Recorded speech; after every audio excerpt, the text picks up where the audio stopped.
join us all, Ms. Wei, and welcome. And thank you. I'm the president of CASPA. Oh, Mr. President. And welcome you to come to. I mean, really appreciate you come to all events. Give a thank address. you. Thank you very much for having me. Yeah, thank you. Yeah, nice meeting you all. And again, thanks for inviting us to join. So. 嗨，魏老师好。魏老师好。好。等一会讲是用英文对吧？是。对。All right. Let me share my screen. Here.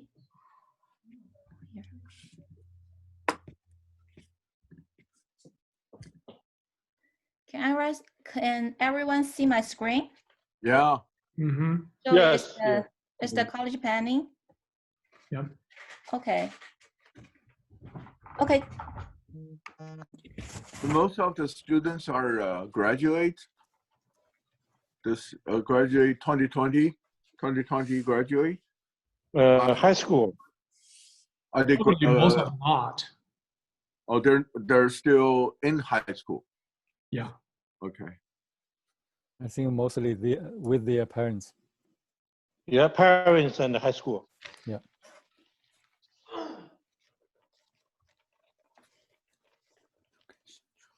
浩华 ，Hi， 浩华。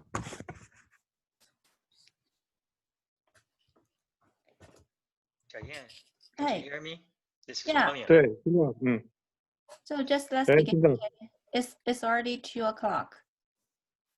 Yeah， 我们准时开始可以了。Yeah. So 是不是要多等几分钟还是？现在多少人？再等个1分钟吧啊！现在已经60、70多个人了。OK。教授来了吗 ？Professor。对，先可。我在玉林说在催。OK。我刚刚跟他打通了，对。OK， 好。他说没有 allow 他印。那个玉林叫什么？他说没有 allow 他印那个。广浩。广浩把他们都放进来，对。那一次太多人进来，我一个个点。你可不可以一下子全部放进来？不能。可以。不可以哈。可以，我全部让他进来了。对，全部。好，现在多少人了 ？Is that you, Lin?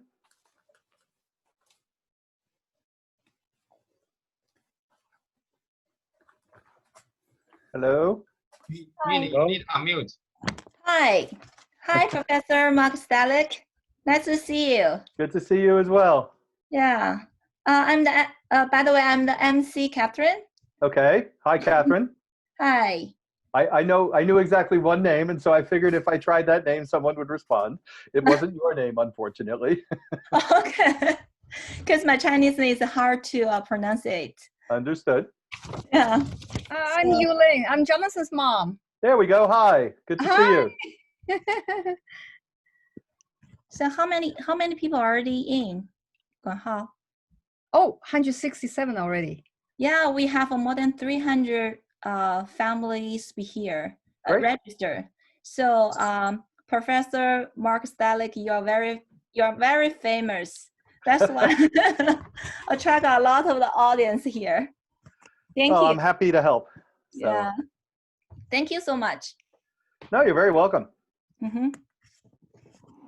So I guess people have been talking a lot about COVID-19, right? Yes. From that title slide. Yeah. Hard to know what the fall is going to look like. So this semester you're all online class? So we are expecting to have a hybrid at this point. We will likely have some amount of instruction on campus, but for lots of reasons, we expect not to have everybody on campus, not the least of which is depending on where we are in terms of our response to the outbreak, the governor is likely to insist that we don't have any large classes, right? And so, you can't easily stick 250 students into a lecture hall when you've got to do 6-foot distancing, right? So I think that's the biggest concern is that, and then a secondary but related concern is dorm rooms, right? We don't you know, even if we could have everybody back in Pittsburgh, we don't have the housing capacity for everybody to be one per room, say, right? So, so at least until we have a vaccine, we're sort of stuck, as is everybody else. So are you tested? So if you're tested I have in not theory, been personally. in theory, that those who are tested negative, they're never been infected, then they're supposed to be able to you know, stay together. Correct, right? But you know, again, we'd have to make sure. But they're also, if we have a lot of people cohabiting, right, we'd have to make sure that none of them do get infected, right? Because then it would spread again like it has, right? The problem is that it's so contagious that I think we're going to take lots of steps to mitigate risk beyond just, you know, making sure that negative people are staying together, right? So, I mean, we have faculty who have small children. We have faculty who have spouses who are first responders, who are medical first responders. We have faculty who have compromised immune systems. A colleague of mine who teaches our senior theory course just had a kidney transplant, right? Like, you know, there's so there's so many issues that are so complicated in this space. Unless we need a vaccine in some sense, right? We need a vaccine quickly, right? So, well, people are working hard. People are working hard. Oh, absolutely, right? Like that, there's a gold mine on the other side of that vaccine, right? So there's a lot of economic pressure for that to be developed. There's no question. And our tools are better than when last week we had to deal with something like this, right? Which was probably MERS, right? Back in 2012, the Middle East respiratory syndrome. So yeah. So right now the summer class, they're all online. Yes. Right now, I guess it's already more than 200 people already in. So maybe we can start right now. Okay. Great. Yeah, thank you. There we go. Lovely to chat with you. Yeah, we can chat later. Yeah. Sure. Thank you. So, good afternoon, everyone. I'm Xiao Yanque. Oh, sorry. Let me. Okay. I'm Xiao Yanque. You can also call me Catherine. I'm the executive director of CASPA in charge of the Education Day. On behalf of CASPA, I would like to welcome all of you today. CASPA is one of the most influential semiconductor professional associations in the world.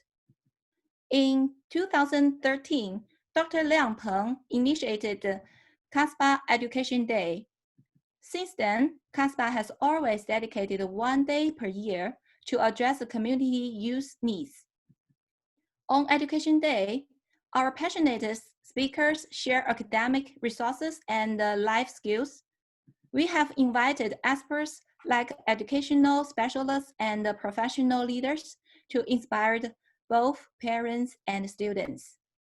CASPA Education Day has also provided a Tech Talk-like training platform for middle schoolers and high schoolers to share something meaningful in their life.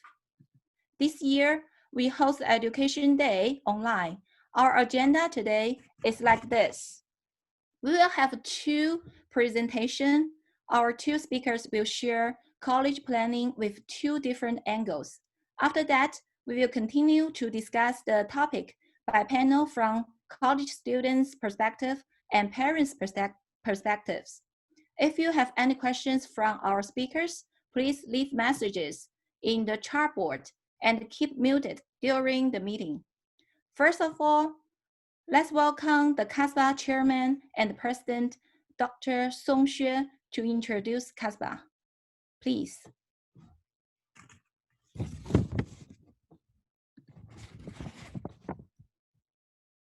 Xue Song. Hello?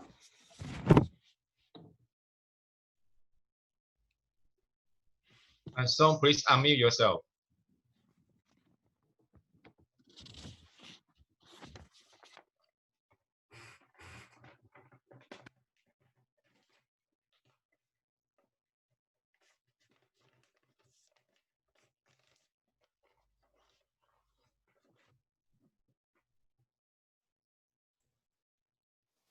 Can you hear me? Yes. Can you see my screen? Yes. Okay, great. Okay, hello everyone.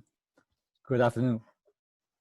Welcome you to CASPA's 2020 Education Day events. So here, my name is Sang Xue. I'm the current CASPA president. On behalf of the CASPA, I would like to welcome every one of you, and also I would like to thank all the speakers, all the distinguished guests, and also the parents and the students who joined the panel discussion. And thank you all for your effort. And also I want to thank Xiaoyan and Hao Hua for organizing these events. Actually, the Education Day events is a very influential event. And 7 years ago, I was exactly in the same position as Xiaoyan. I organized the first and hosted the first Education Day in Intel Auditorium. It has been 7 years. I feel very happy to see that this program was well accepted by the audience and by our community. And so today as we can see that there's many people come to this program, and I hope everyone can benefit from these events. And because there's a lot of new people come to join these events, so I would like to take a few minutes to talk about or give you an introduction about CASPA.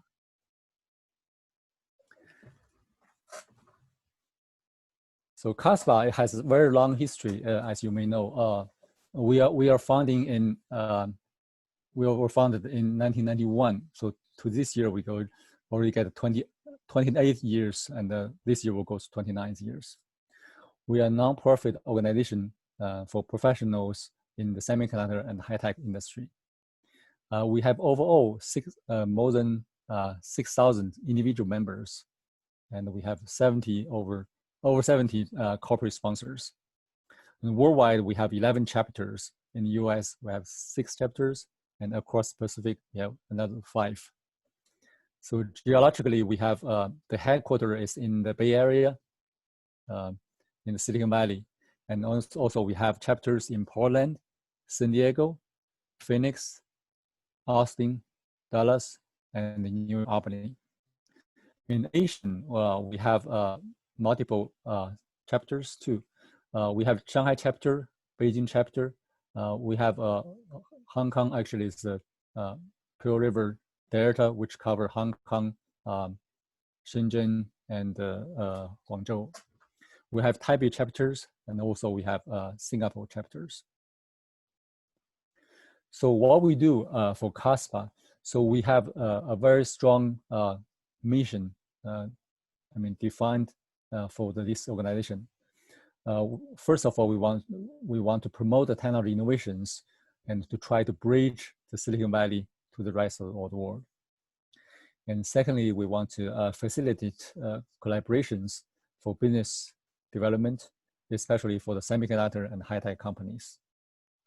And thirdly, we want to provide networking opportunities and offer career development opportunities for all corporate sponsors and individual members. So I would like to use the following chart to explain what the relationship between CASPA with our community. So CASPA is as I mentioned, is a non-profit organization run by volunteers like us. And we primarily serve two group of entities. One is for individual members, which is all the engineers, high-tech professionals. And another part is all corporate sponsors and the companies in the industry. So we help them with our service. We build a platform to make this happen. And based on this platform, we provide various activities. We promote the technology innovations, and we help the career development for individual members.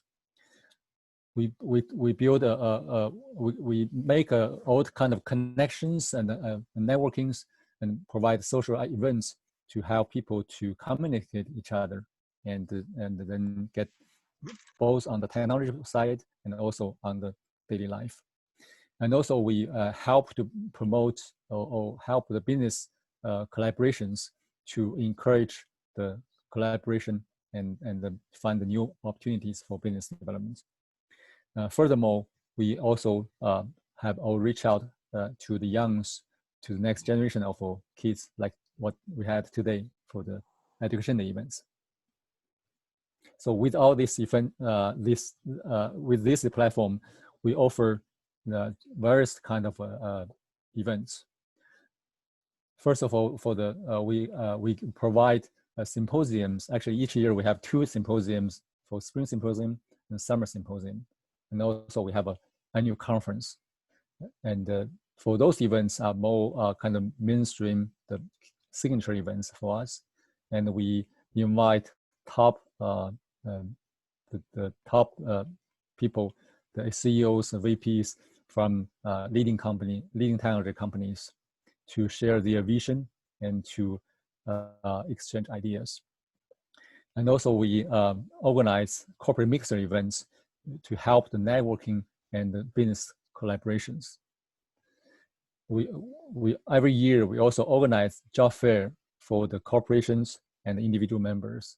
We help the corporate to find the talent they need, and we also have each individuals to develop their new career. And also we offer various kind of seminars, workshops for individual members, which cover, those seminars and workshops will cover wide variety of topics. Some of them relate to technology, and some of them relate to your daily life, like legal, financial, and self-skill development. And furthermore, we have the Education Day and the scholarship program for the next generation of our members, which is our newly developed kind of program. I think today's events is one of the major events for this area.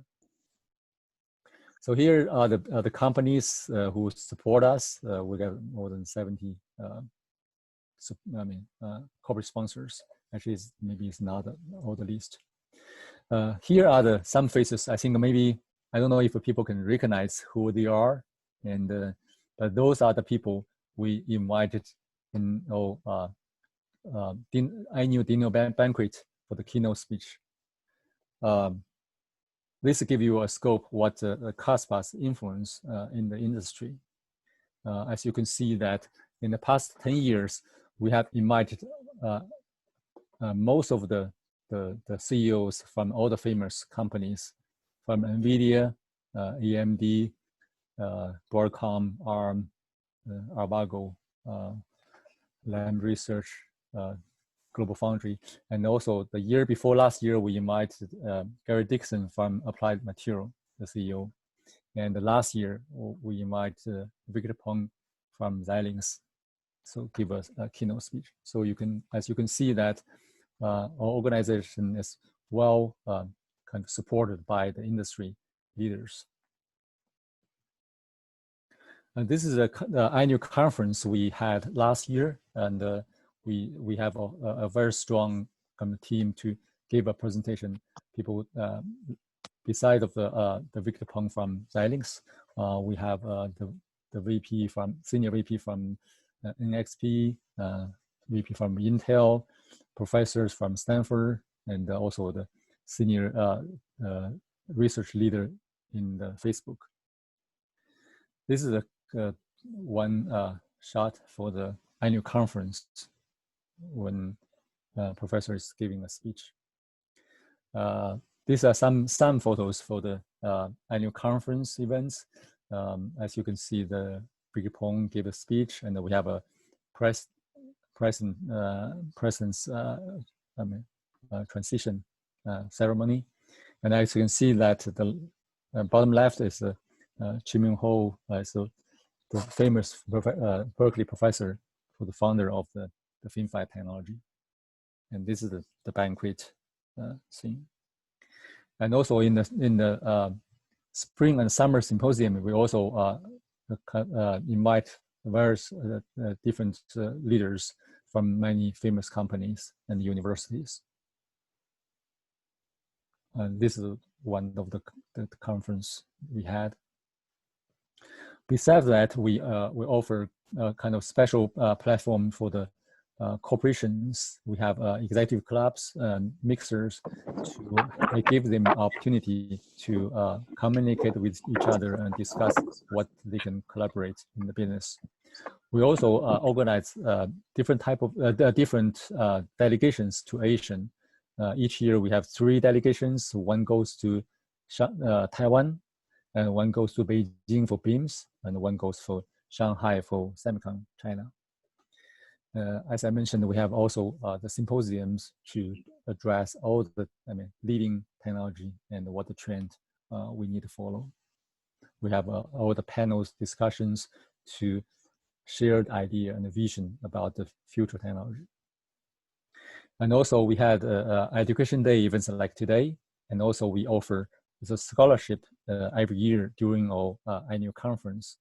Actually, we encourage people to join CASPA, because if you are a member or a lifetime member, if your kids is getting into 11th grade, getting into the 12th grade, they are eligible to apply for this scholarship. I think that will be a great honor, and it's really help for them to pursue the future college education. We provide the job fair, actually, which help a lot for the companies and also for the individuals to find the talent people and find what their good opportunity they can have. And we have seminars. Actually, this year, due to the COVID-19, we had series seminars online too. So we already, up to today, we already get 6 seminars already and workshops. So I think everyone can join us and enjoy and learn something from those events. Actually, this year, well, someone joined. This year, actually, due to the COVID-19, we are not only focused on the technology side, we also organize a campaign to really try to help our local hospitals and support the fighting against the coronavirus. So we in our network, we raise funds and call for all kind of donations. We purchase all the PPEs and also supplies and send to the local hospitals where they need, and also the senior houses. So that we tried quite a lot of work to help out on local community. So we still have 1 more minute. Okay, I just have 5 minutes. Okay, so as you know, CASPA is a very influential, a great organization which have a very kind of provide the community a great platform. So I wish you, every one of you, join us, and together we can build a better community, and we can serve, actually build the platform for ourselves. I think CASPA is not only belong to the organizers like us, it's belong to every one of you. So I hope everyone can come to join us, and I hope you enjoy this events, and I hope you do learn and get some important information from these events.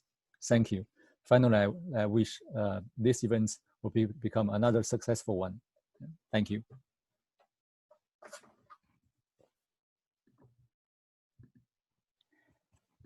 Thanks. Oh, yeah, you can take it back. Yeah. Thanks, Dr. Xue.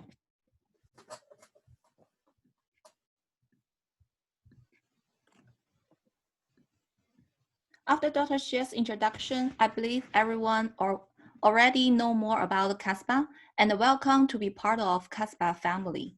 Now, let's begin our today's topic. 41 years ago, in 1979, a New York City boy came to Pittsburgh to pursue PhD at CMU and planned to go back to the big city afterward. He didn't expect that CMU is so addictive that he stayed for the past 41 years. What happened? Why CMU is so attractive? Let's hear Professor Mark Stalick share with us his stories about CMU SCS Carnegie Mellon University School of Computer Science with more than 150 professors, the largest computer science department in the world, and the most prestigious and highly respected team of researchers that made CMU SCS the dream place to go for college education. Let's welcome our keynote speakers, Professor Stalik, to start his topic, Prepare for Your Dream School. Let's welcome Professor Stalik. Good to be here. It is an honor to be speaking to over 350 people. And it is great for me to find out something about CASPA. I think it is a wonderful organization, and I wish you much success going forward. I don't think I've ever heard CMU praised quite that well. My dean will be very happy that you chose to use the word dream school. I think indeed for many of us it is a dream school. It has been a wonderful culmination of a dream to work at Carnegie Mellon for over 40 years. I have been a faculty member for that long. I have taught a number of freshman and sophomore courses. I have actually taught over 10,000 students. I have also advised students and run the undergraduate program in computer science for the last 30 years or so, and have graduated over 3,000 alumni, many of whom are working in the Bay Area for the very companies that were talked about in the opening. I think that a lot of the things I'm going to talk about today apply not just to CMU, but to also a number of the schools that are very much like CMU. And I would, in some sense, discourage you from having one dream school, because I think it's important to be flexible. You never know, A, where you're going to get in, and B, what your opportunities will be when you do get into whatever school you end up going to. Having said that, Carnegie Mellon is generally regarded as one of the top 4 schools in the United States, if not the world, for computer science. We are in the same rough equivalence class with MIT, Berkeley, and Stanford. There are a lot of good schools right behind those 4, but I will tell you what I think distinguishes those 4. It is they bring a lot of intellectual horsepower, both faculty and students, to the task of doing research, learning and teaching computer science. That's what makes those 4 special. I will tell you that each of those 4 have different qualities. They have different affective demeanors. They, I think, pursue things in their curricula slightly differently. I am not going to tell you, because this is being recorded, which one is best, because I have to behave myself. But I will tell you what I know about Carnegie Mellon. It is up to you to find out what you need to know about either those other 3 schools or the schools that are right behind us in the general computer science rankings. I will tell you that it is very hard to get into Carnegie Mellon, unfortunately. You apply to the school that houses your intended major, and so you would apply to the School of Computer Science for the computer science degree. This past year, for the entering class of 2020, approximately 8,350 students applied, and we admitted 450. So that's approximately 5% of the applications were granted admission. And from those 450 who were admitted, we will have a freshman class that is approximately 215 strong. So approximately 50% of the students that we admitted will come to Carnegie Mellon. If I could do one thing about Carnegie Mellon, maybe 2, I would make us be able to be bigger. And in some sense that has happened. When I started my career, an admissions cohort into the School of Computer Science was 80 students. It grew quickly to 100, then 130. It was stable at 130 for a while. And then in the last 5 years, we've grown to 200. But as many of you could understand, that's a zero-sum game. If the School of Computer Science takes more students, some other unit of the university has to take less. And so, we aren't only going to be a computer science school. We need these other departments as well. And so I think approximately 225 or so is probably our logical cap. So I would make us bigger if I could, but that's about as big as we're going to get. And I would make us cheaper, but I don't think that's going to happen either. It is the case that many of the other competitor institutions have bigger endowments than us. But one of the Carnegie Mellon mottos is "My heart is in the work." The other Carnegie Mellon motto is "We do more with less." And so I think we do an awful lot of very good work, both in research and in education. So let's talk now. I've talked enough about CMU. There were a couple of seed questions, like what kind of student applicants catch the admissions counselor's eyes? With 8,000 applicants, we have the luxury of being able to shape a class in many different ways. So we are looking first and foremost for intellectual horsepower. That is often demonstrated by QPA, by advanced placement exams, by SAT and ACT scores, and we can talk about ACT and SAT later because there's a hiatus on those standardized tests for this coming year, the coming application pool, because of COVID-19. But in the main, right, if you're going to go to a school that is one of the top 4 in something, you have to be pretty good. And pretty good means pretty smart. But what you have to have in addition to being pretty smart is being pretty driven. So what we're really looking for is beyond intellectual horsepower, we're looking for evidence of drive, evidence of leadership, evidence of commitment, evidence that you've had a difficulty that you've managed to overcome. All of those things make you stand out in the admissions process. I don't know that I have any specific examples, although I do recall one student who was writing to get in from the waitlist many, many years ago, who related the story that in the school that he was in, when he got a problem wrong, he got smacked. And I thought, you know, there's nothing we're going to do that's any worse than that. And if you manage to overcome that and be a good student, you know, we're happy to have you. I use that as a favorite example, not because any of you should be getting, you know, physically beaten up in school anymore, but again, it's looking for things that show that you've had to overcome difficulty and have managed to do that. I don't think you want to do anything other than represent yourself. We're not looking for students who have participated in 8,000 clubs. We're not looking for students who, you know, have done any specific thing. We're looking for students who have picked a thing and have really, really rose to the top in that, in addition to being good qualified academic students. I will tell you, though, that you should think about how you pick colleges. I go back to this notion of a dream school. I was the first to graduate. Well, I was the first to go to college in my family. Neither of my parents went to college. My father was an accountant. My mother was a secretary. And I actually, me and my dad, applied to 7 schools when I was going to college. And it really was me and my dad. I knew nothing about what colleges I should apply to. My high school really didn't know a lot. Computer science was a brand new thing back then. Again, I'm a little older than you are. I was applying to college in, it's going to pain me to say this, 1975, okay? So it was a while ago, and computer science was just in its infancy. I loved math, and so math was really the major I was going to do when I was going to college. So I applied, interestingly enough, to Carnegie Mellon, MIT, Rensselaer Polytech, NYU, Manhattan, Pace, Clarkson. I think that's the complete list. And I got into all of them. So that was really cool. And of the 7 colleges, 2 of them offered me a full scholarship, a full academic scholarship, which was also pretty cool because my family did not have a lot of money. One college, which shall remain nameless, offered me a $500 scholarship. And even in 1975, a $500 scholarship was, what's the right word? Not a lot of money. And so my dad, however, really wanted me to go to that school. And I was more inclined to stay closer to home. The 2 colleges that gave me full rides were in New York City. And so I was inclined to go to one of them. My dad was very much in favor of going to the best school possible. And he sat me down, and I'll never forget this. This is now over 40 years ago. I can remember it as if it was yesterday. He sat me down in front of his personnel officer, head of personnel of the company that he worked for. And I was sitting across this large wooden desk, mahogany desk. It was beautiful. And he proceeded to tell me why I should go to this school, which many of you would think of as the dream school. It's not Carnegie Mellon, so I'm not gonna say that.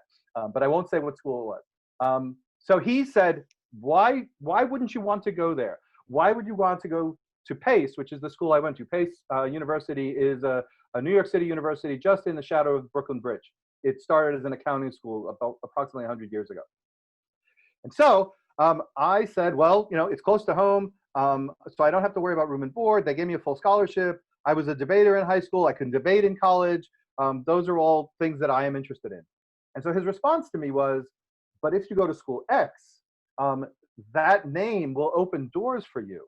And so I thought, because I was 18, of course, and I thought, well, okay, maybe. And then he went further. He said, so if I have 2 job applicants 4 years from now, and I have someone from PACE and someone from School X, who am I going to pick? And so I thought this was a rhetorical question, so I didn't answer, but he wanted an answer. And I said, you should pick the student who's best qualified for your job. And his answer to me was, no, I'm going to pick the student from School X. Because if that person doesn't work out well, then I can tell, hey, I can tell the supervisor of that person, I gave you a person from School X. What more could you want?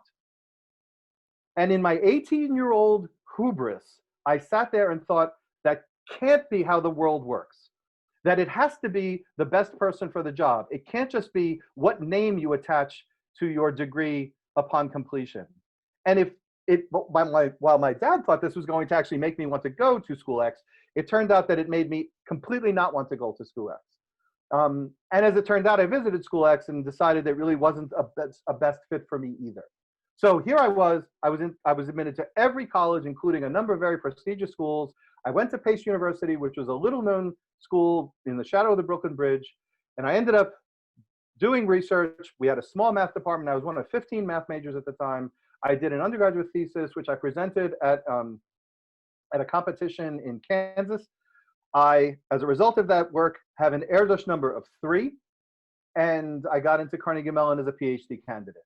So my point in relating this story to you is not to tell you not to apply to schools like Carnegie Mellon and MIT and Stanford, etc., but not to necessarily believe that the only way you can make it is if you go to one of those schools. We can only take 250 of you. So there are 400 people now on this call. If all of you applied to CMU, right, only half of you could get in the best case. And B, it's more about finding a place where you feel like you can accomplish the things that you want. I debated for 4 years. Those skills have served me at least as well as any of the math courses that I took. I would encourage all of you, as you think about what schools you're going to go to visit. I understand visiting schools is going to be problematic, at least until we get a vaccine for COVID-19. But you should do as much as you can to get a feel for the school. We encourage students to visit Carnegie Mellon. I do talks like this at some of those visits. It's much easier when you're in the place to sort of figure out if this is the kind of place that you want to be in.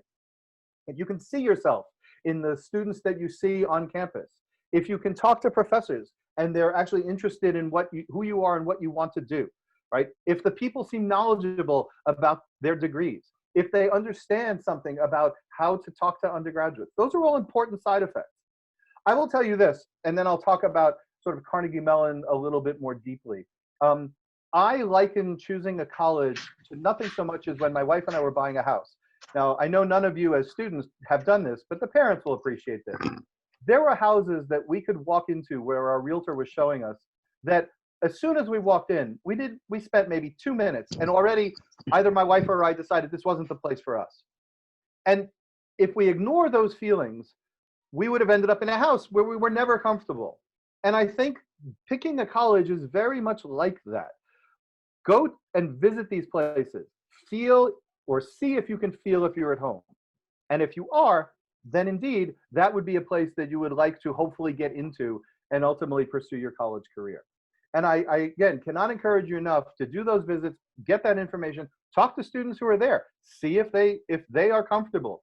One of the people on this call, one of the members of CASPA, her son just graduated last year. And so, I don't know if she wants to make him an available resource, but this is what we do. We like our students to talk about their experiences because we believe uniformly they have been good ones, okay? So that's how I think students should think about picking colleges. Now let me talk a little bit about CMU SES. As you heard earlier, we're one of the 4 top places in the world to do computer science. While we have over 100 faculty in the computer science department, we actually have over 250 faculty in the School of Computer Science. Think about that number for a second. There are colleges in the United States whose entire faculty do not number 250. And we have 250 faculty who are devoted to the study of computer science in all its forms. We have 7 different units in the School of Computer Science. After CSD, we have robotics, language technologies, human-computer interaction, the Institute for Software Research, computational biology, machine learning. I mean, I don't know if I got them all. I think I got them all. We have a lot of work going on in the discipline, which is why we are one of the top 4 schools in the US and the world. We now have, in addition to the computer science major, which is the biggest of our majors, we have 3 other majors, one of which Comp Bio came online approximately 4 years ago, 5 years ago, AI, which came online 2 years ago and graduated its first students with a degree in AI this past May, just 2 months ago, and HCI, human-computer interaction, which is launching this coming fall. So we now have 4 majors. We have 9 concentrations, which are specializations in computer science that students can take. And so we cover an awful lot of the discipline. Our students go across the space of tech firms that you would recognize. All the ones that you would know: Facebook, Google, Microsoft, Amazon, Apple, etc., and many that you would not know. They're startups, they're small companies, they're niche market companies. I think of Jane Street, which is the only company I know that's a fintech company on Wall Street that uses a functional programming language for all of its software. So we send our students lots of really cool places, and they do really cool work. We also send a good percentage of our students to graduate school, somewhere between, I would say, approximately 20% of our students will go to grad school, master's and PhD, about evenly split post-graduation. So our curriculum is designed to be very flexible, and it's also designed to give you a breadth of exposure to sub-areas of computer science. Your first semester is mostly about calibration. And again, what I say today is going to be true of any of the more well-known schools in computer science, right? The upper echelon tier of the computer science schools. Calibration, fitting in, transitioning from high school to college, right? That's a big step. You will find out how big a step that is when you are no longer the top of your class, but are now surrounded by everyone who was the top of their class. And I will come back to that explicitly when I talk about grades, especially with regard to parental expectations of grades. We'll talk a little bit more about that. So calibration. How do I fit in? Where do I sit in this cohort of 200 students? So that's the first semester. Second, third, fourth semester at Carnegie Mellon are all about preparation. That's where you're taking the 100 and 200 level courses, getting the foundational learning underway so that you can then pursue the areas of computer science that you are going to want to pursue in depth, which you do over the remaining 4 semesters, semesters 5 through 8, your junior and senior semesters. That's where you're doing exploration. You're thinking about a minor or Concentration. Perhaps you're starting to do computer science research. You're looking at internships to sort of shape your career path. That's when those things happen. The sophomore to junior summer, then the junior to senior summer, and then of course, upon graduation, either going out to work or to graduate school. To talk a little bit more finally about our curricular vision, which I was pleased to have been a part of constructing approximately now 30 years ago in 1988 when we began the major. It takes approximately 40 courses to graduate. 12 of those courses are going to be major requirements. Of the 12 major requirements, there are only 6 named courses, and as I said earlier, most of those are 100, 200 level courses. The only non-200 level course that is a required course is Algorithms, 15451. That's the only senior required course that everyone has to take. So then, those are 6 named courses, then there are 6 elective courses. Of those electives, 4 are constrained to areas including AI, what we call computer science domains, so everything from computer music to human-computer interaction to robotics to software engineering. And so also logic and languages and software systems. Those are the 4 constrained electives. Each has approximately a half dozen or more courses that you can take to satisfy it. So when you think about computer systems, for example, some students want to take operating systems, our flagship capstone course. Other students take distributed systems or parallel architecture or computer networks or database systems. And again, it depends on where you think you want to go, the kind of internships that you've taken, what you're doing maybe in terms of research. So we want you to make choices in large areas that appeal to you, right? Because you'll be more motivated to do it.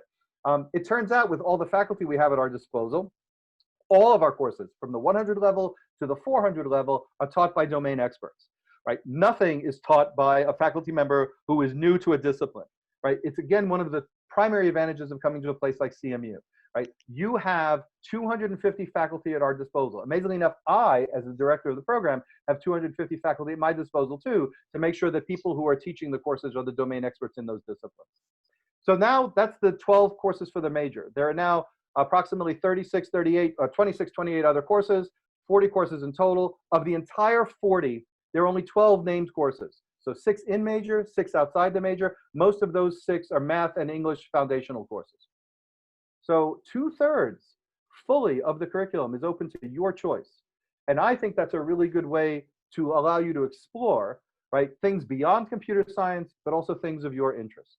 My favorite example for a person who was exploring an interest that I would have never imagined was explored by a computer science student was a student who minored in bagpiping some 10 years ago now. Carnegie Mellon is, of course, one of the few places you could minor in bagpiping in the United States, outside of Ireland. But it's an example of the kind of things that our students do because they're interested, not because they're told to do something. So I want to come back now to the notion of grades. I will tell you that grades are important in a sense of getting into CMU, but what gets you out of CMU is how hard you're willing to work and how much you're willing to help your peers. Because the more you help your peers, the more you will find that they will help you too. And so it's that collaboration and drive that will get you out of CMU. It doesn't matter whether you graduate with a 4.0 or a 3.0 or, amazingly enough, even a 2.0, which is our minimum to graduate. Now, I know right now there are parents on the call who are calling me a blasphemer. How could I say that grades are not important? Well, I can say that grades are somewhat important. I mean, if you want to go to get a PhD in computer science from, say, MIT, right, you're probably going to need a good QPA, okay?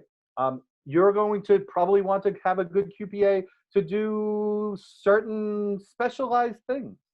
But if you graduate with a degree in computer science from Carnegie Mellon, there are going to be 500 companies who are going to be looking for you. And we will only graduate 200 of you. So do the math. By the pigeonhole principle, almost all of you will have multiple job offers, okay? So, and that is independent of QPA. You know, I could tell you, if I looked at salaries and QPAs are not that correlated, right? So QPA is important, but it is not the be all and end all. I will give you some statistics. I will give you one statistic. We graduate approximately 190 students at this point, right, in a cohort. I will say that we will graduate approximately 10 4.0s or less. Again, this is important more for the parents than for the students. Not that our students aren't smart. It's that Carnegie Mellon is not a place where everybody gets an A, right? 10 4.0s in our senior class. And again, I say this without hesitation, right? If you believe that a 4.0 is important to your existence, you have a 10 in 200 chance of getting a 4.0. So maybe, just maybe, you should go somewhere else. I didn't say that, but I did. But I'm trying to say something else if you listen carefully. What I'm trying to say is it just doesn't matter. I am a proud owner of a 3.97 QPA, which is actually rarer than a 4.0 if you think about it. You're only allowed 1B, and you're only allowed 1B in a 3-credit course, okay? I got mine first semester sophomore year, okay? And I thought I would graduate with a 4.0. After all, I graduated second in my high school class. Oh, yeah, second, sorry. 0.003 behind the person who graduated first. What that taught me is, A, academic awards tend to go to the person with the higher number, and so he got all the academic awards, I got none. Life's tough. B, we can't resolve intelligence to 0.003, even on a good day, which is why I think QPAs are overblown, okay? So I got my 3-unit B or 3-credit B in freshman year, and you know what? I didn't have to get A's anymore because the 4.0 was gone, but I got nothing but A's the rest of the way. More because the pressure was off. It didn't matter. If I got another B, the world wasn't going to end because the world had already ended. But as it turned out, in that moment it ended. I felt terrible. I still know that faculty member and still detest the conversation I had with him about my B. However, it was incredibly freeing. I could relax. And I did. And then it made all the difference. I could do the things I wanted. I did research. I got into Carnegie Mellon. I'm a faculty member in computer science. Life is great. So my long lesson here is, if I had my way, I'd give everyone a small unit B in their sophomore year, and then we would be over with this, okay? If you graduate from a good school with a computer science degree, there are more jobs waiting for you than there are you. So don't worry. And parents, especially, understand that you should no longer measure your child's success by whether or not they're bringing home straight A's. The probability of doing so is very limited. So I will tell you what you can do instead. Listen to your child. Listen to your child if they tell you that even though you think you want them to be a computer scientist, maybe they want to be something else. But the vice versa is true too. If they used to think they wanted to be a math major like me and decide they want to be a computer scientist like I ended up being, you should respect that decision as well. And I will give you 3 questions that you can ask your son or daughter when they go to college instead of asking them if they're getting straight A's. The first question is, are you learning new things? The second question is, are you working hard? Because you should be learning new things. If you're not, you're going to a school that is below where you should be. And if you're not working hard, that's a problem too, because someone's paying good money for you to go to that school. And so you should be working hard. And the third thing is, do you enjoy what you're doing? And if you're learning new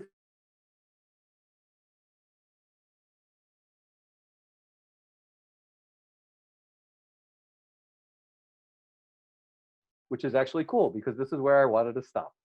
So I am going to stop at this point and hopefully either answer questions or do whatever the moderator Cynthia tells me to do. Yeah, thanks for Professor Stalick.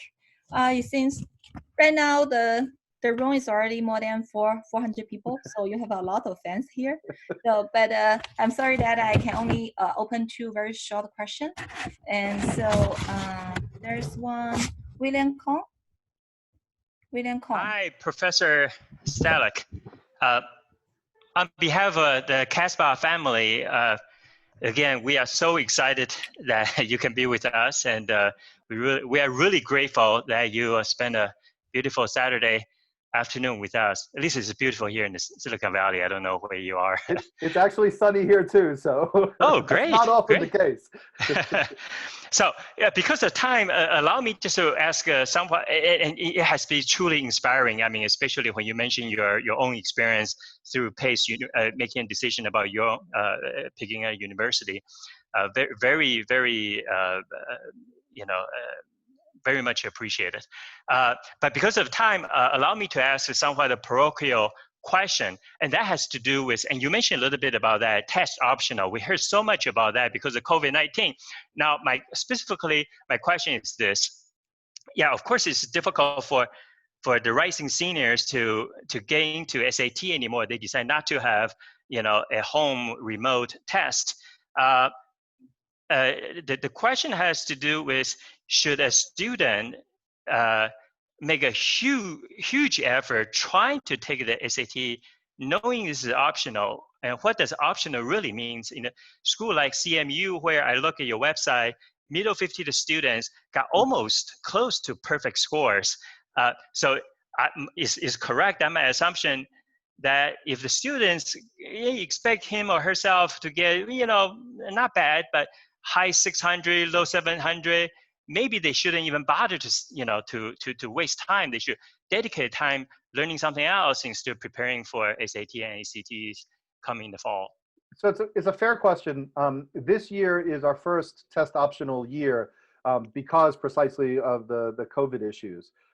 So we have explicitly said that we are removing the standardized testing requirement for the fall 2021 applicants, so this coming application cycle. The only test we are requiring is if students are not native English speakers, they have to submit a TOEFL or IELTS English language proficiency test. We can use other measures, and often do, as proxies for what I called raw intellectual horsepower earlier, right? QPA is a wonderful indicator. The thing that standardized tests try to accomplish, and in some sense do, is to provide information in terms of calibrating the school more than calibrating the student, if you will, right? So for example, what we don't know sometimes if students applying from a school that we've never heard of, what that school is like, and what a wonderful QPA might be at that school, right? So not being able to use a standardized test is going to hamper our ability to gauge perhaps a little bit of some of these schools that are on the margins. But we have, now over 30 years of history admitting students to the undergraduate program in computer science at Carnegie Mellon. There's no way that we don't have enough data to sort of try to figure out how to gauge students who are coming from various schools. Students who are doing well in AP exams, students who are doing, interesting things in their own research, say in computer science, right? If they're actually working in software and have some interesting software artifacts to show us. There are lots of ways to show that you have the smarts. So I would say if it's going to require Herculean efforts to take the SAT or ACT, don't bother. We are doing this as a good faith, understanding COVID risk 1 year exception. And we may end up deciding that it's not worth doing in the main. Berkeley has recently decided to do this independent of COVID, right? They're no longer requiring standardized tests. So anyway, that's what I would say. Thank you.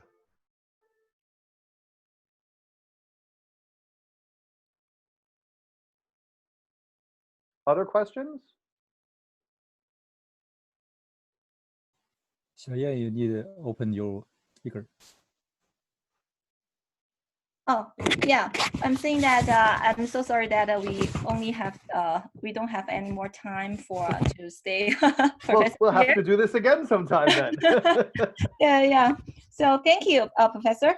So you're welcome. What a great value of the past half hour. Thank you so much, Professor Stalik, for sharing so much insight about the CMU SCS and the college application in general.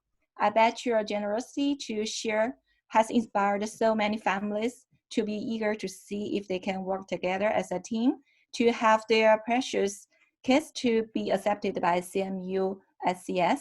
Let's wish these families lucky. I'm sure they will thank you profoundly to giving them this opportunity to learn. See you on CMU campus will be on their minds. Again, thank you so much. Okay.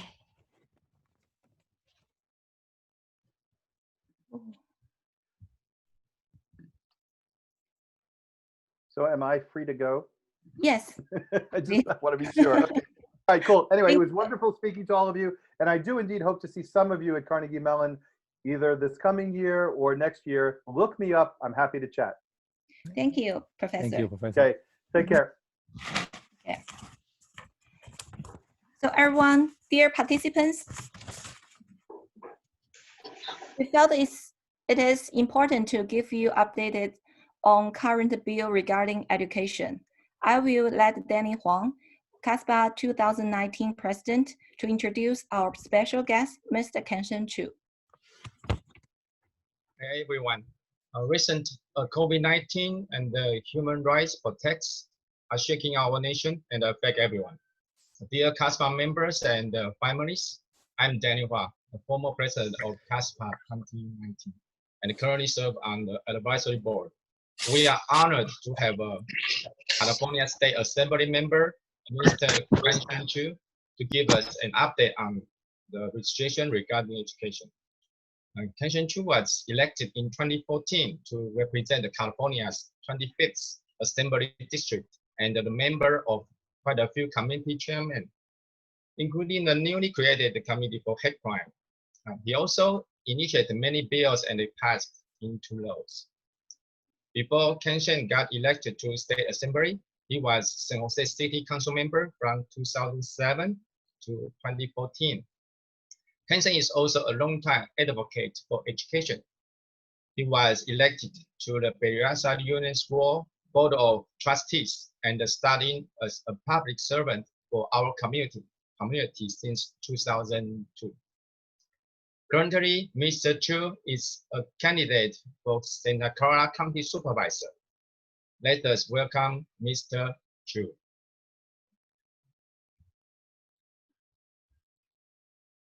So, Mr. please unmute. Are you, Mr. You need to unmute. All right. Yes. Can you hear me now? Yes.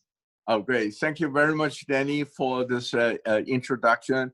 I also wanted to thank the CASPA, the current board members and the past board member for your contribution to our community in so many ways.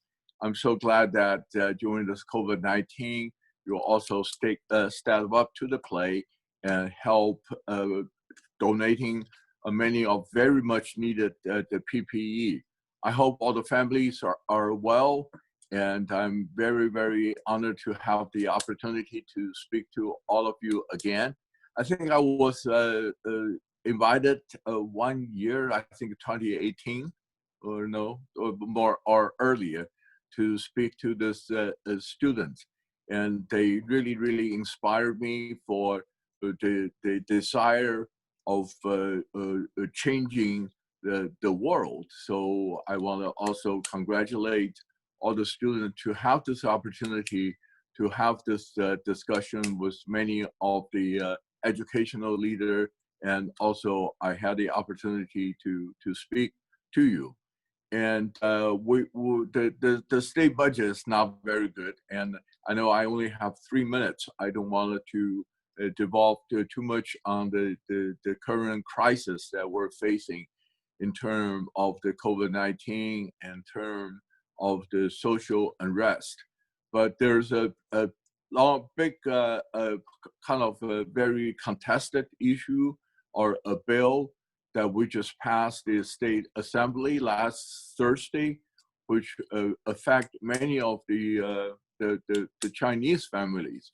I want to thank the 15,000 plus family members that have written to me by email, by text, by fax, and maybe I would say 200 of them from the Chinese community are supporting this ACA 5. The ACA 5 is Assembly Constitution Amendment. The intent of that bill is to repeal the Proposition 209 that was passed a long time ago, 2007, if my memory serves me right. So we will reinstate the affirmative action in school administration and also in the workplace. So it's a bill that was proposed by the Black Caucus, the Hispanic Caucus, and the Women's Caucus, because over the years, they're all trying very, very hard, trying to reduce the gap, the pay differences between the woman and the man, and trying to promote more people of color, Black and brown, into the higher positions in the workplace. But before we be able to promote them to a much higher positions, most importantly, they need a higher education. And so the fact that the study show the Black people or Hispanics, their college going, the culture was not there. So they were trying to see if we can open the door to encourage more Hispanics or Black kids to get into the college. And out of the more than 15,000 emails that I have received, like I say, majority are from the Chinese community, and a majority, a super majority, like I say, only 200 are opposing, and most of them, 200 are supporting it, and most of them are opposed this bill. So I have took a very difficult decision. I would say difficult because I have a lot of pressure from my colleagues from the Women's Caucus and Black Caucus and Latino Caucus to support, to show that we shall be given a fair opportunity to all everybody in California. However, I also wanted to be able to represent a voice of the Chinese community that are strongly opposing this bill.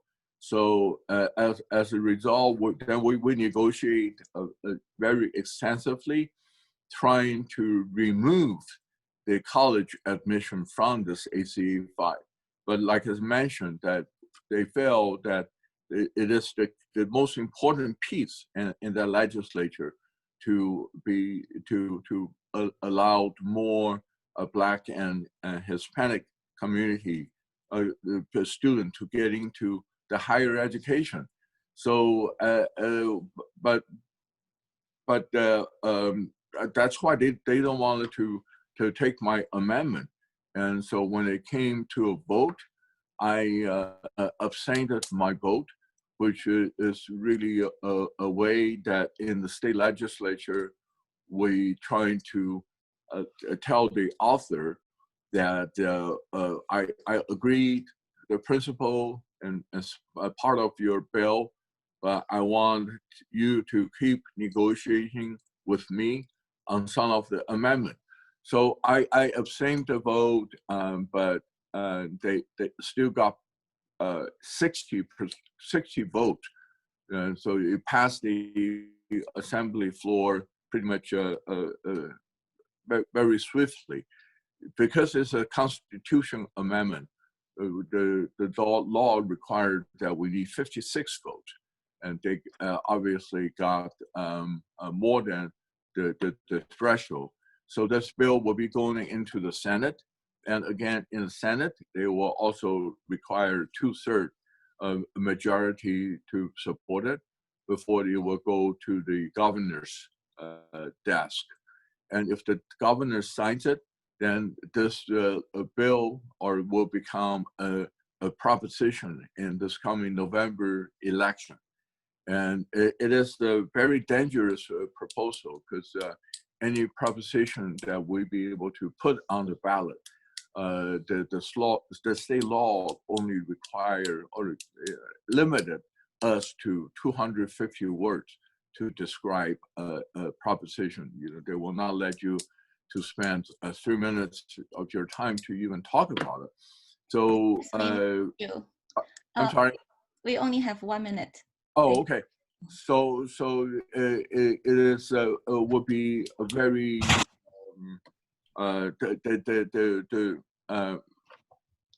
the side that proposing this ACA, they are already very well financed to support us, to get the public to support it.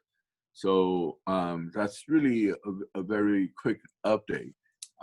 Again, I don't know if I have time to answer any questions, but I want to thank the CASPA. Thanks, Danny, to giving me the opportunity to share with the background of that bill a little bit.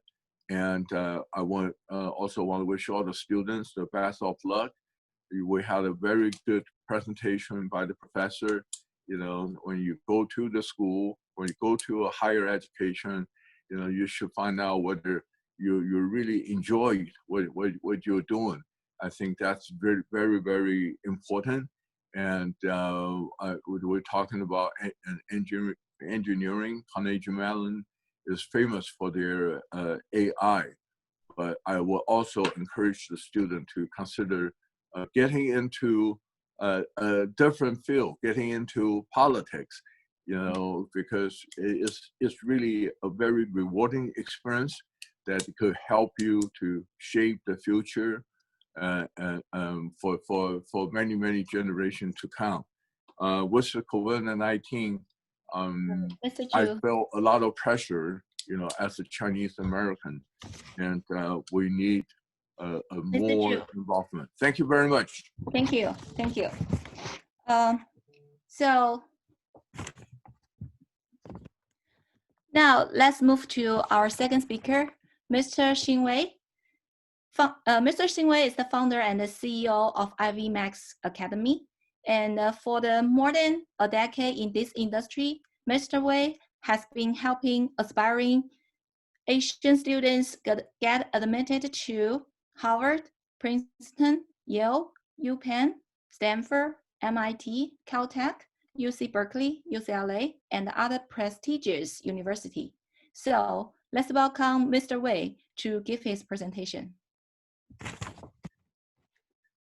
Thank you very much.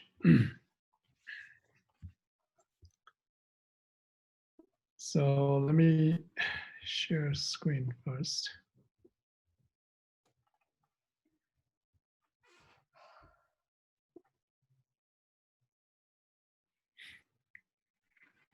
Can you see my screen? Yes. All right.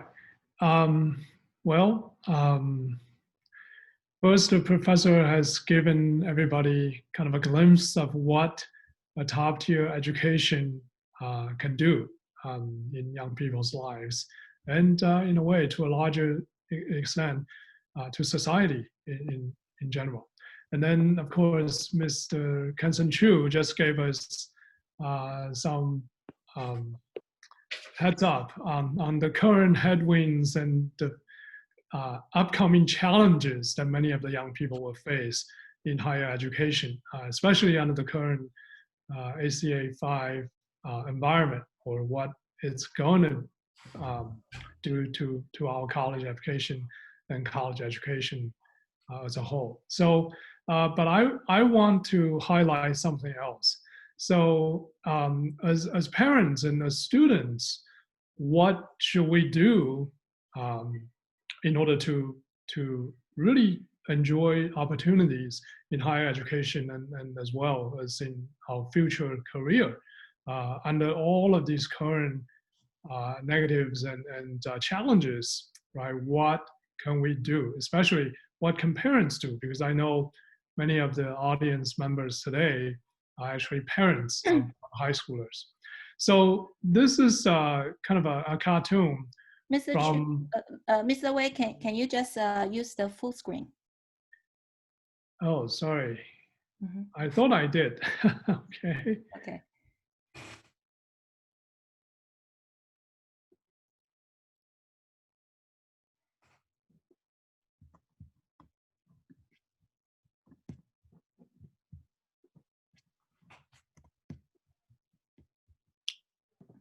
Did it work?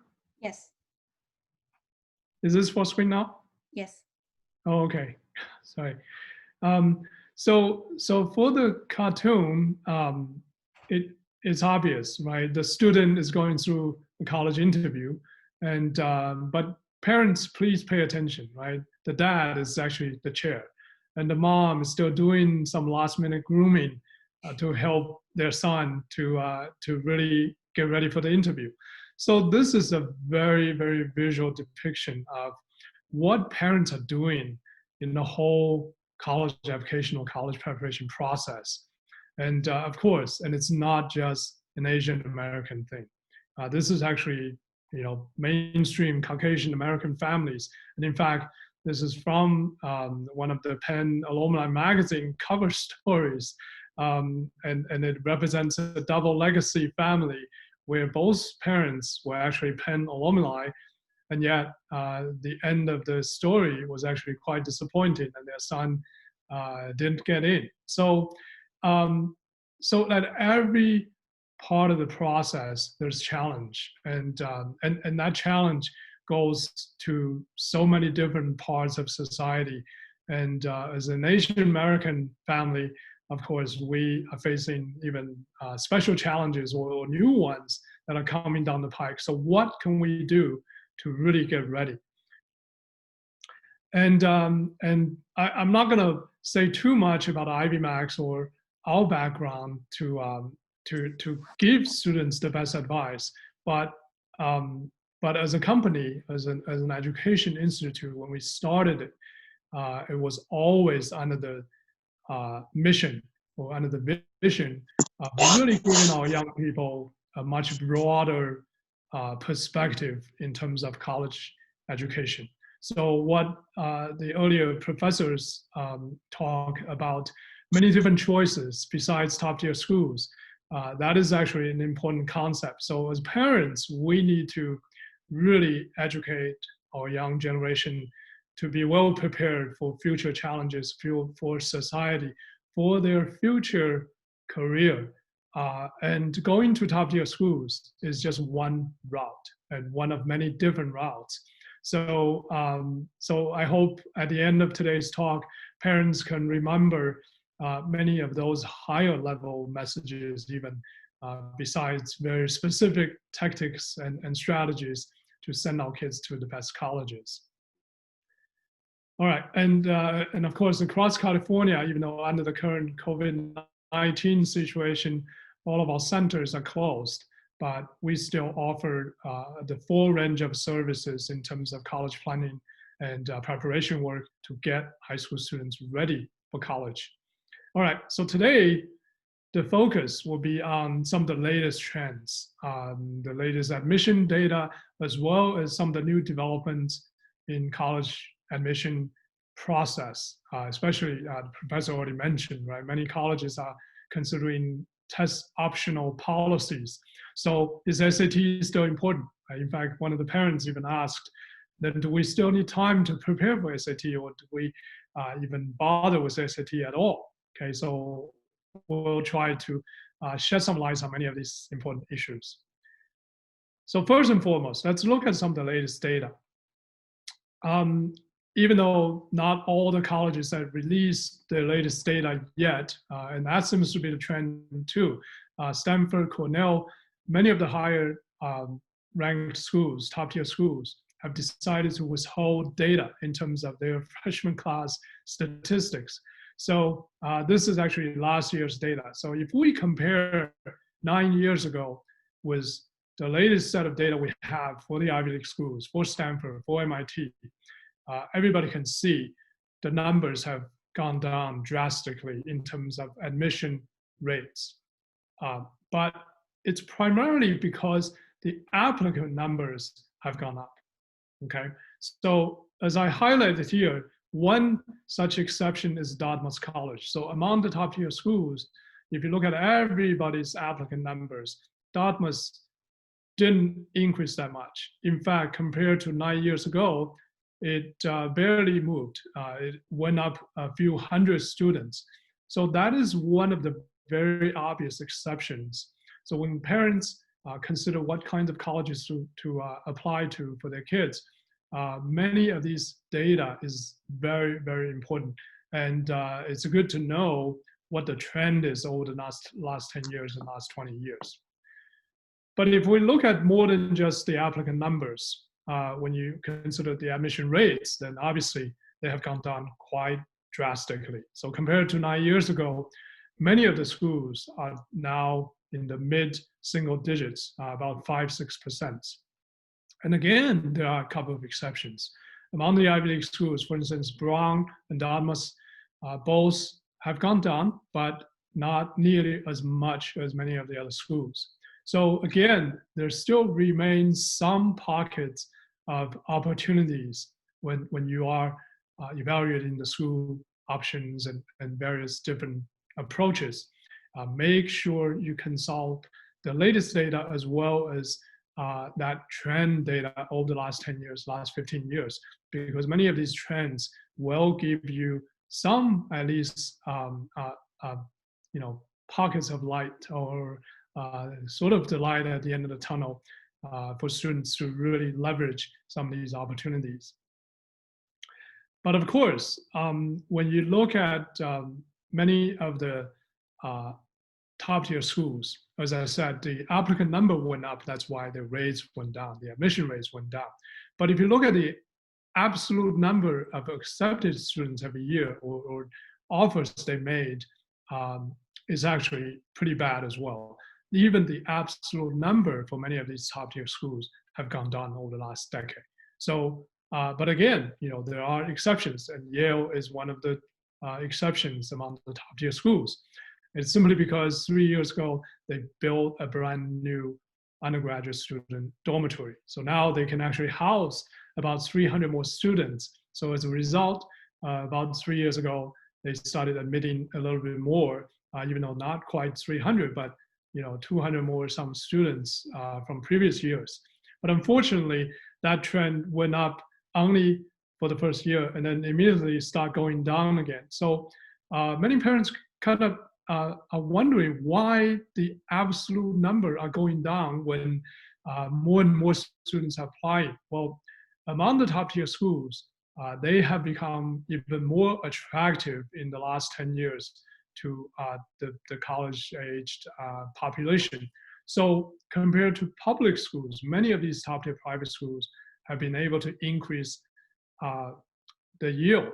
So their yield curve is going down, going up. In other words, the percentage of students they are able to attract to matriculate from the admitted pool is going higher and higher. So in order to get 10 students, they no longer need to admit 20 or even 15. So in many of the top tier schools cases, now they only need to admit 12, 13 because their yield curve have gone up to more than 80% or 75%.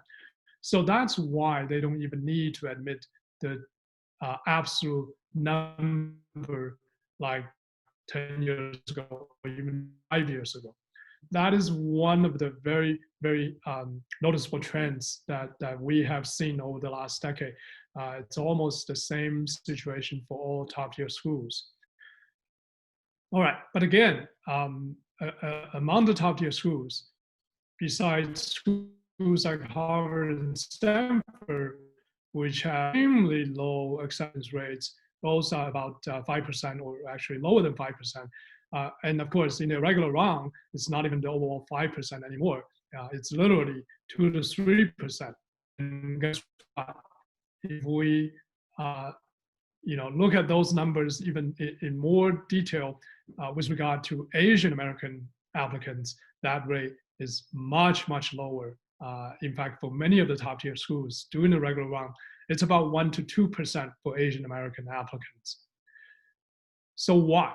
Right? We've been asking these kinds of questions or answering these questions over the last 16 years in Ivy Mac's history. And one of the very, very big concerns is among Asian applicants, or at least the stereotypical image of Asian American students, is that they tend to perform really well academically, and they have very strong, very academic profiles. So if you look at these factors, right, SAT scores, their GPA numbers, so on and so forth, and to a certain extent, on teacher recommendations, on counselor recommendations, they don't perform that poorly. In fact, in academic areas, mostly they perform really well. So you can see these bars to the right where they hold a huge advantage in the applicant pool. But unfortunately, there are some negatives, right? Personality rating is one of the big negatives that almost all top tier schools across the board, from Harvard to Stanford to MIT and even Caltech, where Asian American students are at least perceived to be less involved and less engaging in their local communities, in school, and in various situations where they actually impact others. So mostly they do well and they are high achievers in their own individual pursuits. But unfortunately, they tend to impact others much less than their counterparts in the whole applicant pool. So to that end, many of the top tier schools, when they admit students, are discounting many of the academic achievements from Asian applicants. And of course, Chinese American students kind of suffer the same kinds of, if you want to call it discrimination, you may, but the same kinds of process of putting through Asian American applicants are definitely not benefiting the Chinese American students either. So as you can see, personality ratings, extracurriculars, so on and so forth, are really not the strong suits for Chinese or Asian American students. Our advantage usually is on standardized test scores and academic performance. So what does that mean? The CMU professor earlier said CMU is test optional this fall for the new applicants, and it may even continue that decision or policy. But of course, we heard UC Berkeley has already gone, and the whole UC system has already gone test optional for this fall, and continue going to be exercising that same kind of policy in the next 3 to 4 years. And in fact, starting in 2024, SAT and ACT will no longer be part of the minimum requirements at all going forward. So, but on the other hand, do we still need to prepare for SAT? Do we need to do standardized tests? And in a couple of screens, I'm going to share it is our opinion on that subject matter.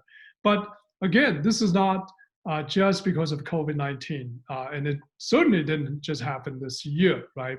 We already know last year and the year before, in 2019 already, all of the Ivy League schools and Stanford and MIT and many other top tier schools have already announced that the SAT, ACT, essay is an optional part of the test requirements. So you no longer need to write the essay. But does that mean writing skills is not important? No, it doesn't. And also, University of Chicago already made SAT and ACT tests optional 3 years ago. So it's not just a recent development, and it's certainly not a new phenomenon, right? It has been ongoing and has been like that for the last few years. In fact, the whole UC system has taken out SAT2 subject test as a minimum application requirement 6 years ago, right? But what's the actual truth behind all these? Okay, so number one, let's look at the writing part, right? Even though SAT writing, essay score is optional, but every single top tier college still places a huge emphasis on students' writing capability. So writing is not only, no longer considered, is in fact even more important, because if you look at Princeton, for instance, when they joined every other Ivy League school to announce that writing is no longer required on the SAT, so you don't have to write that essay, they don't care about your SAT essay score.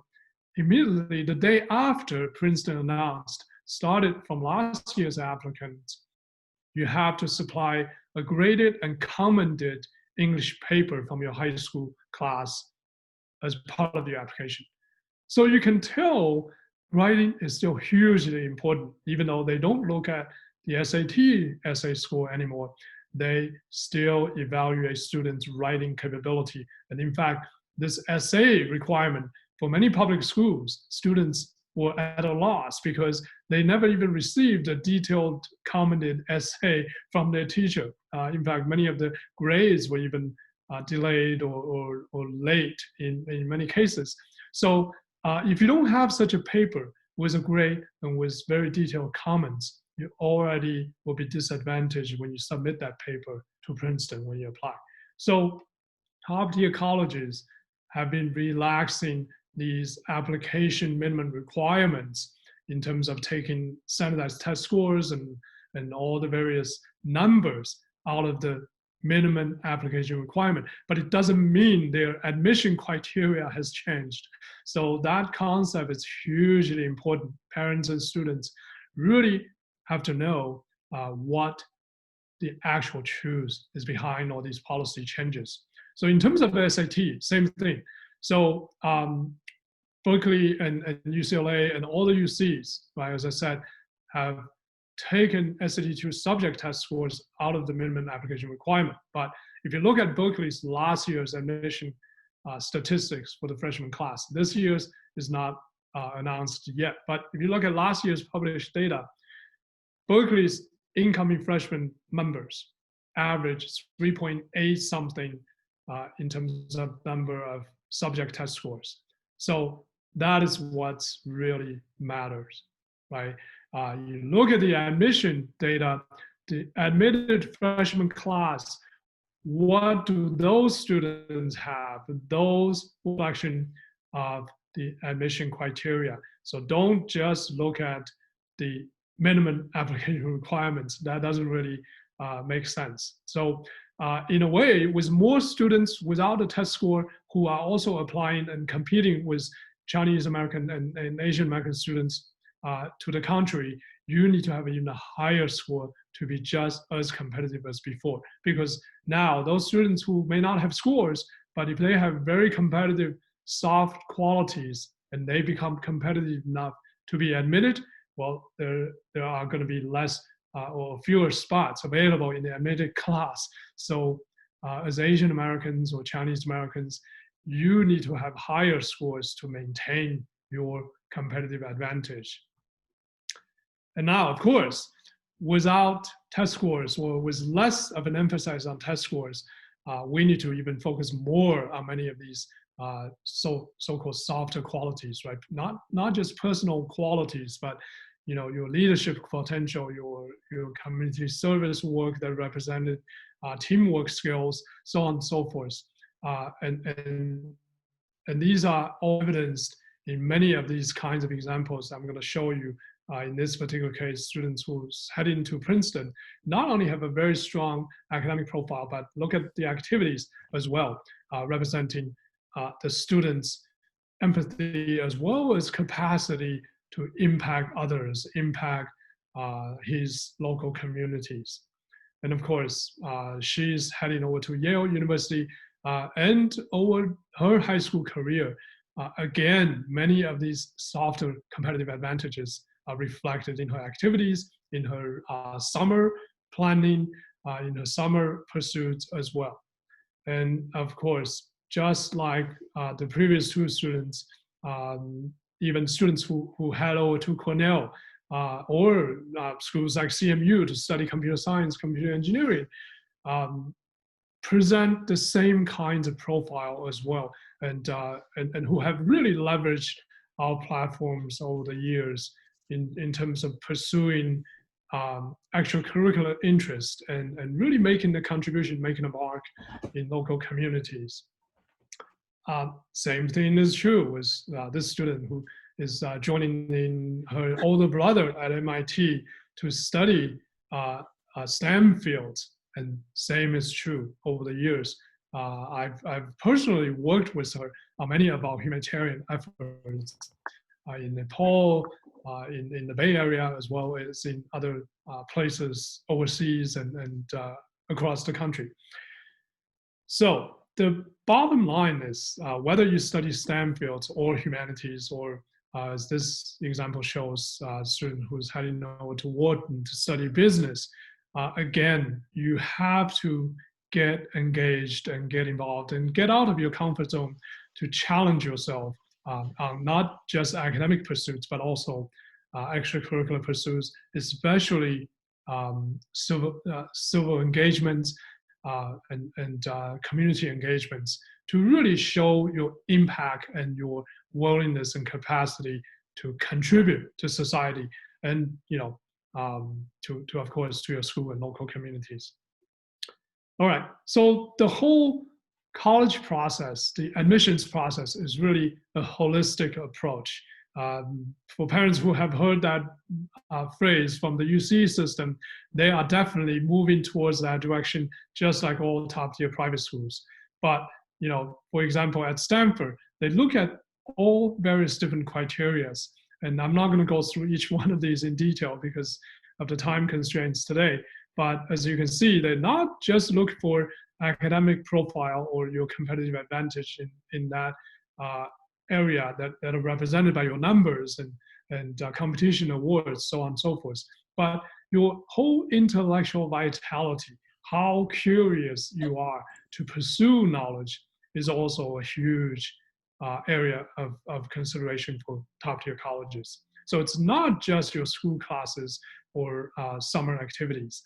What else have you done outside of classroom that can really represent your curiosity in some academic areas or in the particular subject even, is going to be heavily weighted, not just for Stanford, in fact, for Princeton, for MIT, for many of the top-tier STEM schools.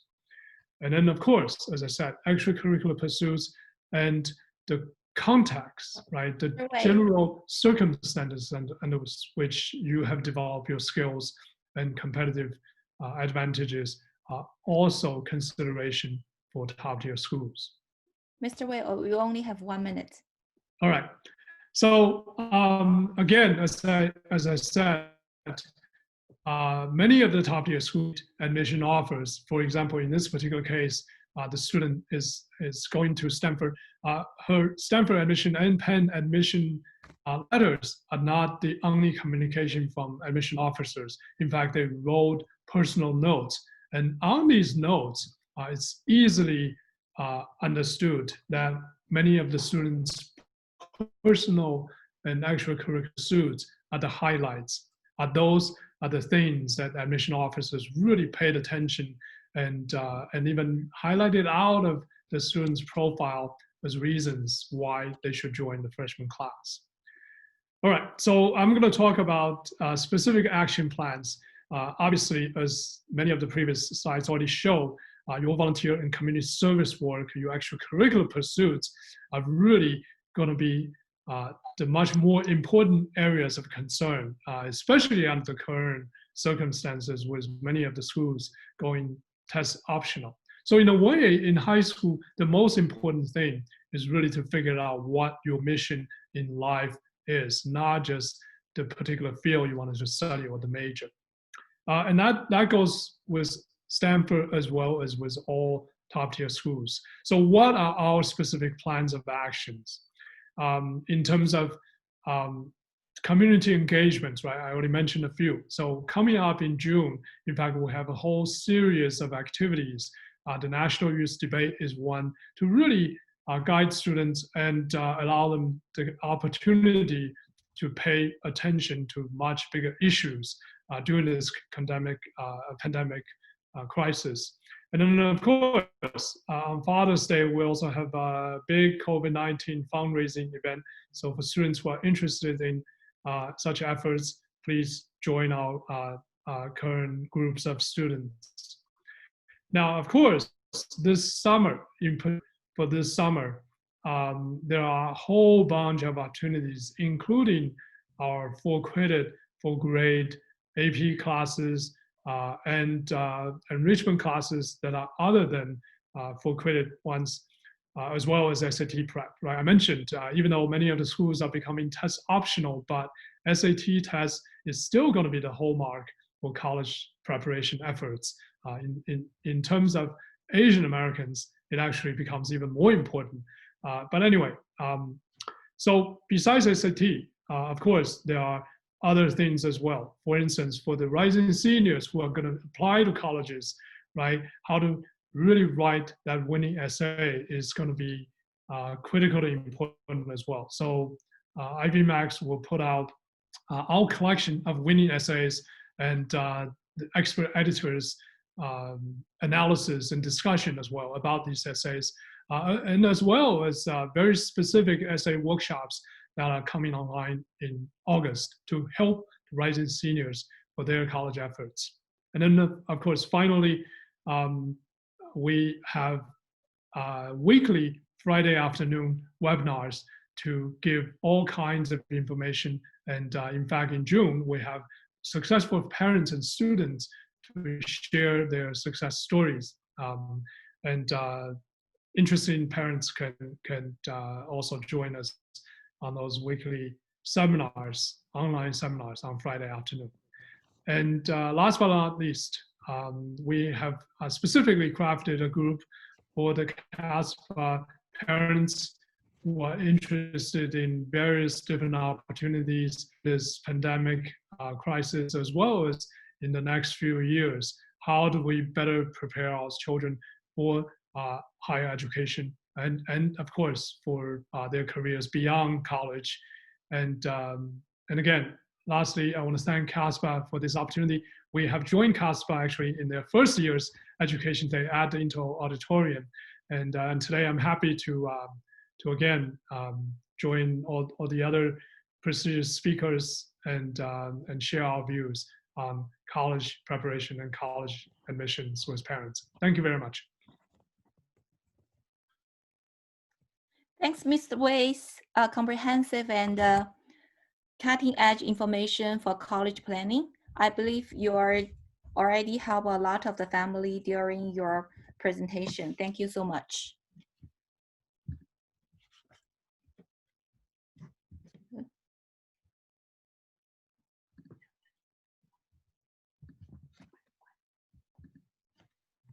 Can anyone see my screen?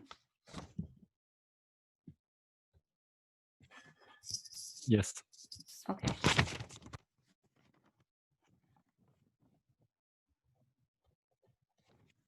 Here, I would like to take this chance to share with all of you more about CASPA membership.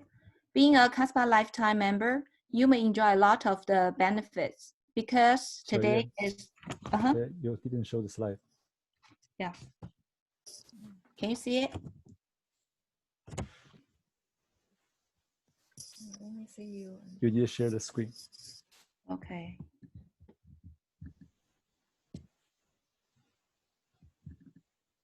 Can you see it? Yes, that's right. Okay.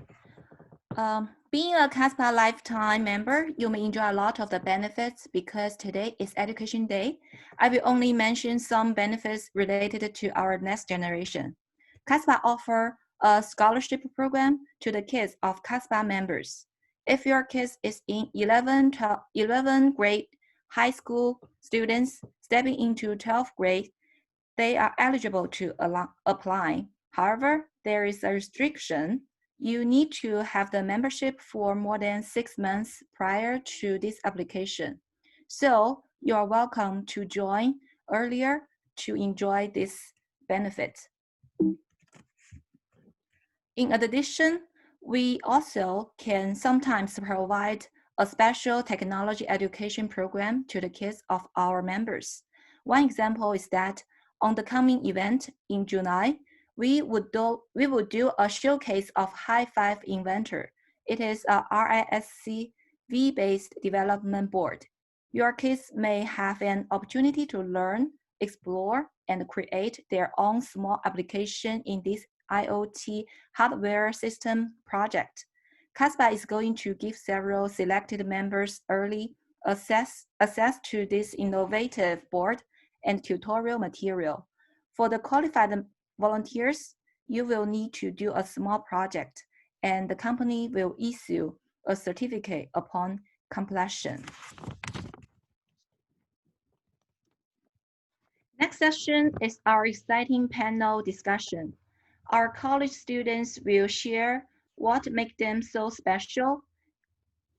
The parents will share how they help their kids when they grown up, and they will discuss some topics with different perspectives. Let's welcome students and parents. All right, hey guys, how's everyone doing? Welcome to the Education Day student panel hosted by CASPA. So now we'll begin the panel with 2 students attending Cornell and Harvard, along with 2 parents with important messages to share that we hope will provide insight and advice for you and your own children. So to start off, my name is Jessica Pang, and I'll be your moderator for today. Just a little bit about me. I'm going to be an upcoming junior studying computer science at Columbia University, and I'm currently working as a software engineering intern at Apple. All right, so just to brief it, how the format's going to work is that we're first going to have the student speakers go, and then the parent speakers, and there will be a Q&A after each. That'll be only 3 minutes. And then we'll have a 20-minute panel where they can share their thoughts on certain things. And then finally, you audience, if you guys have sort of Q&A, there's gonna be a reserved 10-minute end for you guys to also ask them. And also in between speeches, you guys can also like chat your questions. So after each speech, I can like ask them the question, but make sure just to chat into the Zoom chat. Okay, all right, so moving to our first speaker, Mike Liao. Mike is a rising sophomore studying mechanical and aerospace engineering at Cornell University, and he is currently a researching member of the Cornell Electric Vehicle Team and the ZT Lab Group. So Mike, go ahead. Hi, thank you, Jessica, for the intro. Hey guys, I'm Mike Liao. I'm current rising sophomore undergraduate student at Cornell University, studying mechanical and aerospace engineering. So today I'll be sharing my interest in the STEM and the steps that I took to pursue this field during high school and college career. It's such a wonderful time to be studying and working for STEM right now because we have all these amazing technologies developed for us, and we have these great resources at hand to utilize these technologies to create new ones. For example, engineers at companies like Tesla, Uber ADG, and Cruise are making self-driving cars with new algorithms from like data science and AI. SpaceX is making high-speed internet available globally through a Starlink project. The list goes on and on. But I think that behind all these achievements, engineers now are more passionate to bring forth change in this world than ever. And the same goes with me. I want to make this world a better place by bringing the concepts in my mind to life with engineering. I've been intrigued with engineering since I was a kid. My father owned a factory in China that manufactured electrical cables. So I would just sit there and watch the machines revving when I was bored. I was a big dreamer, so I always had many ideas and concepts in my head that I wanted to bring to reality. I think a lot about the little mechanisms and the parts. For example, like how does the pen clicking work? Where's the sound coming from? And I wonder about how machines work. So I knew that I would be going to mechanical engineering from a long time ago. But I really didn't have any engineering experience until high school, when I joined my high school's solar car club in sophomore year. And it was really difficult for me to start at first because I didn't have any basic knowledge or skills to help me. I asked for help, watched YouTube videos, read books, and talked to friends. And finally, I was more confident in myself and found a spot for myself on the team. It was also then that I realized it's really, really important to study the fundamentals and the basic knowledges in math and science before doing such projects. And hands-on projects are really like the stimulus and the motivation for my growth. So later that year, I applied to Cornell's engineering course, summer course, and I luckily got the chance to spend the summer there. And it was then I fell in love with Cornell and decided to make my early decision school. I think the most important thing that I learned from that experience is that engineering really is an interdisciplinary field where making one thing possible requires people from all kinds of different backgrounds. So I tried to make as many friends as possible, hoping that one day they will be helping me for my projects. And now that I made it through my freshman year at Cornell, I become a step closer to my goal, which is bringing change to this world through technology. I joined Cornell's electric vehicle team as a chassis team member, and we make super efficient electrical cars that participate in the Shell Eco Marathon every year. Also, I am the part of the ZT Lab group, and we're conducting research and experiments about thermoelectrics and renewable energy to efficiently convert heat energy to electricity. So right now, during this COVID-19 crisis, I'm also working on a project that can kill the virus with steam in under 7 seconds. All these projects are really what I had imagined that I would be working on when I was in high school. And if I had given up back then, I would have never reached where I am today. So at last, I just want to give some advice to some of the students out there pursuing STEM major. First of all, stay dreaming big and keep yourself motivated. Make a lot of connections with your friend, with your circle. Go out there and explore yourself. And third, don't give up. All right, that's it. Thank you. All right, thanks. Also, at the audience, if you have any question during the speeches, you can feel free to like chat it so I can like ask you in the Q&A. But yeah, just a question. So you like got your interest into engineering, you know, like from just exploring everyday activities or like watching your dad in factories. So what do you think are some ways for kids to get exposure and experience into engineering? Let's say if they don't like, you know, have access to that kind of stuff. Like, do you know programs or the things they can do if they just want to learn engineering? Right. I think with high school students particularly, they have access to YouTube, right? I think YouTube is a very good place for inspiration. We watch a lot of YouTubers who do a lot of different kind of projects, and a lot of them are very, very creative. So I would recommend just go on YouTube and explore a lot about the topics that you like. And also they're participating in a lot of hackathons. I think hackathon is a great event that you can socialize while also joining a team to make something of your own. And also doing summer programs at different colleges, because in there they will have good resources like professors that will be able to help you to do your projects. And yeah. All right, that's great. Thank you. Just one more question. So can you talk a little bit about your like application process to Cornell? Like, did you reach out to them beforehand, or was it mainly you like sort of like after the program you just really want to go, and then what program you applied to, how you like it? Right. So I mentioned before that I attended the Cornell summer engineering course, and I think the head professor for that course was Professor Bruce Vandover, who was the dean of the material science department. I was lucky enough that I asked him to write a recommendation letter for me, and he did, because I would perform top in class. And then, so I think with the help of that letter of rec and my SAT score of 1480, and I did a lot of AP classes like AP physics, AP chemistry, AP world history, basically I took every single AP class for the STEM majors. And I also did SAT2 math, SAT2 physics. I think those really help. But also I expressed my love for Cornell in my personal application, personal statement. I wrote about how I really enjoy the atmosphere at Cornell, where they value everyone equally and treat every single major the same. And they provide a lot of resources. And I also expressed how I really love the environment at Cornell, where it's really quiet, really beautiful, and basically stuff like that. And I did a lot of community service too. I actually was a part of Ivy Max, and I went to their initial trips for 3 years in a row. I founded a club called Sprout Potential, where we provide student loans and scholarships to students in need in Ningxia and other places. Okay, awesome. Thanks, Mike. And then Steve, we can address your questions or other people's questions too later in general panel. So right now we're going to move on to our next speaker, David. So David Chen is an amateur podcast, avid communicator, and a fan of creative education. He is an incoming freshman for Harvard class of 2024. So David, go ahead. Hi, thank you, Jessica, for the introduction, and thanks, Mike, for giving that talk.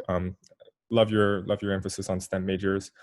And thank you all for being here. I understand there's over 350 people here, so I'm glad you guys are all here to hear us talk a little bit. So today, if I may share my screen here a little bit, let's see. Oh, sorry. Okay, you know what? Doesn't seem I can. Jessica, do you mind pulling up the slides for me? While I do that, I'll give a little brief introduction to my topic. But oh yes, thank you.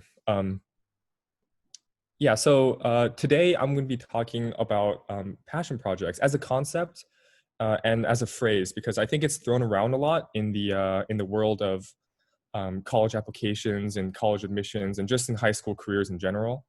I'd like to start off with, if you may go to the next slide, please, here, a quote that I personally really relate to, and it's by none other than NHL hockey legend Wayne Gretzky. This is not an exact quote, but he said in an interview once where someone asked him, "Why are you so good at hockey? Right? Why do you have the NHL all-time record for the number of hockey goals?" And he said that the difference between me and another hockey player, for instance, is they skate to where the puck has been or is currently, where I skate to where the puck is going.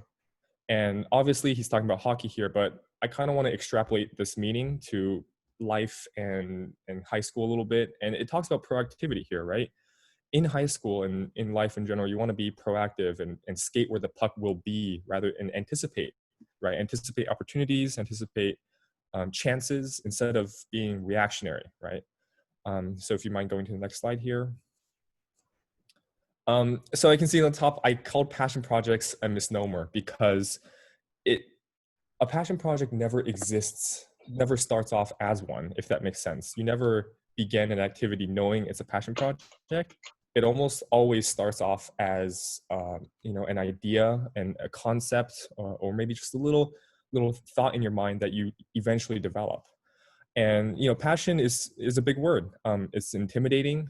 For me, it's definitely intimidating because it's a destination that everyone has in mind, yet no one has the right directions towards, right? We all parents say to kids all day, like, find your passion, realize your dreams and all that. And at least to me, I can relate to this, where passion isn't, where do you find that? It's not a physical thing you can grasp. It's kind of nebulous. So I wanted to instead focus on a better word, I think, and that's curiosity.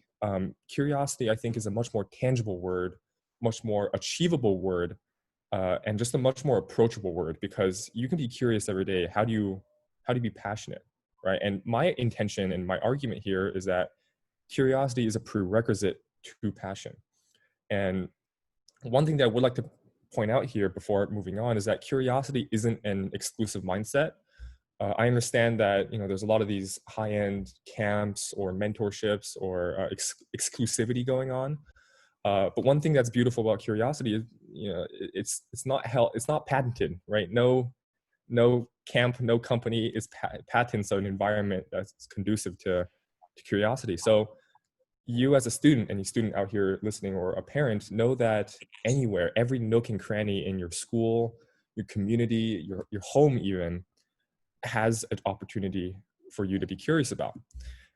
However, I would like to mention that even though curiosity seems to be everywhere, or the ability to be curious seems to be everywhere, that doesn't mean it's there all the time. And to harken back to my Wayne Gretzky quote here, it's fleeting. Opportunity is fleeting. And if you live a reactionary lifestyle in high school, and I'm sure it's going to be even more important in college, you just simply won't be able to get there.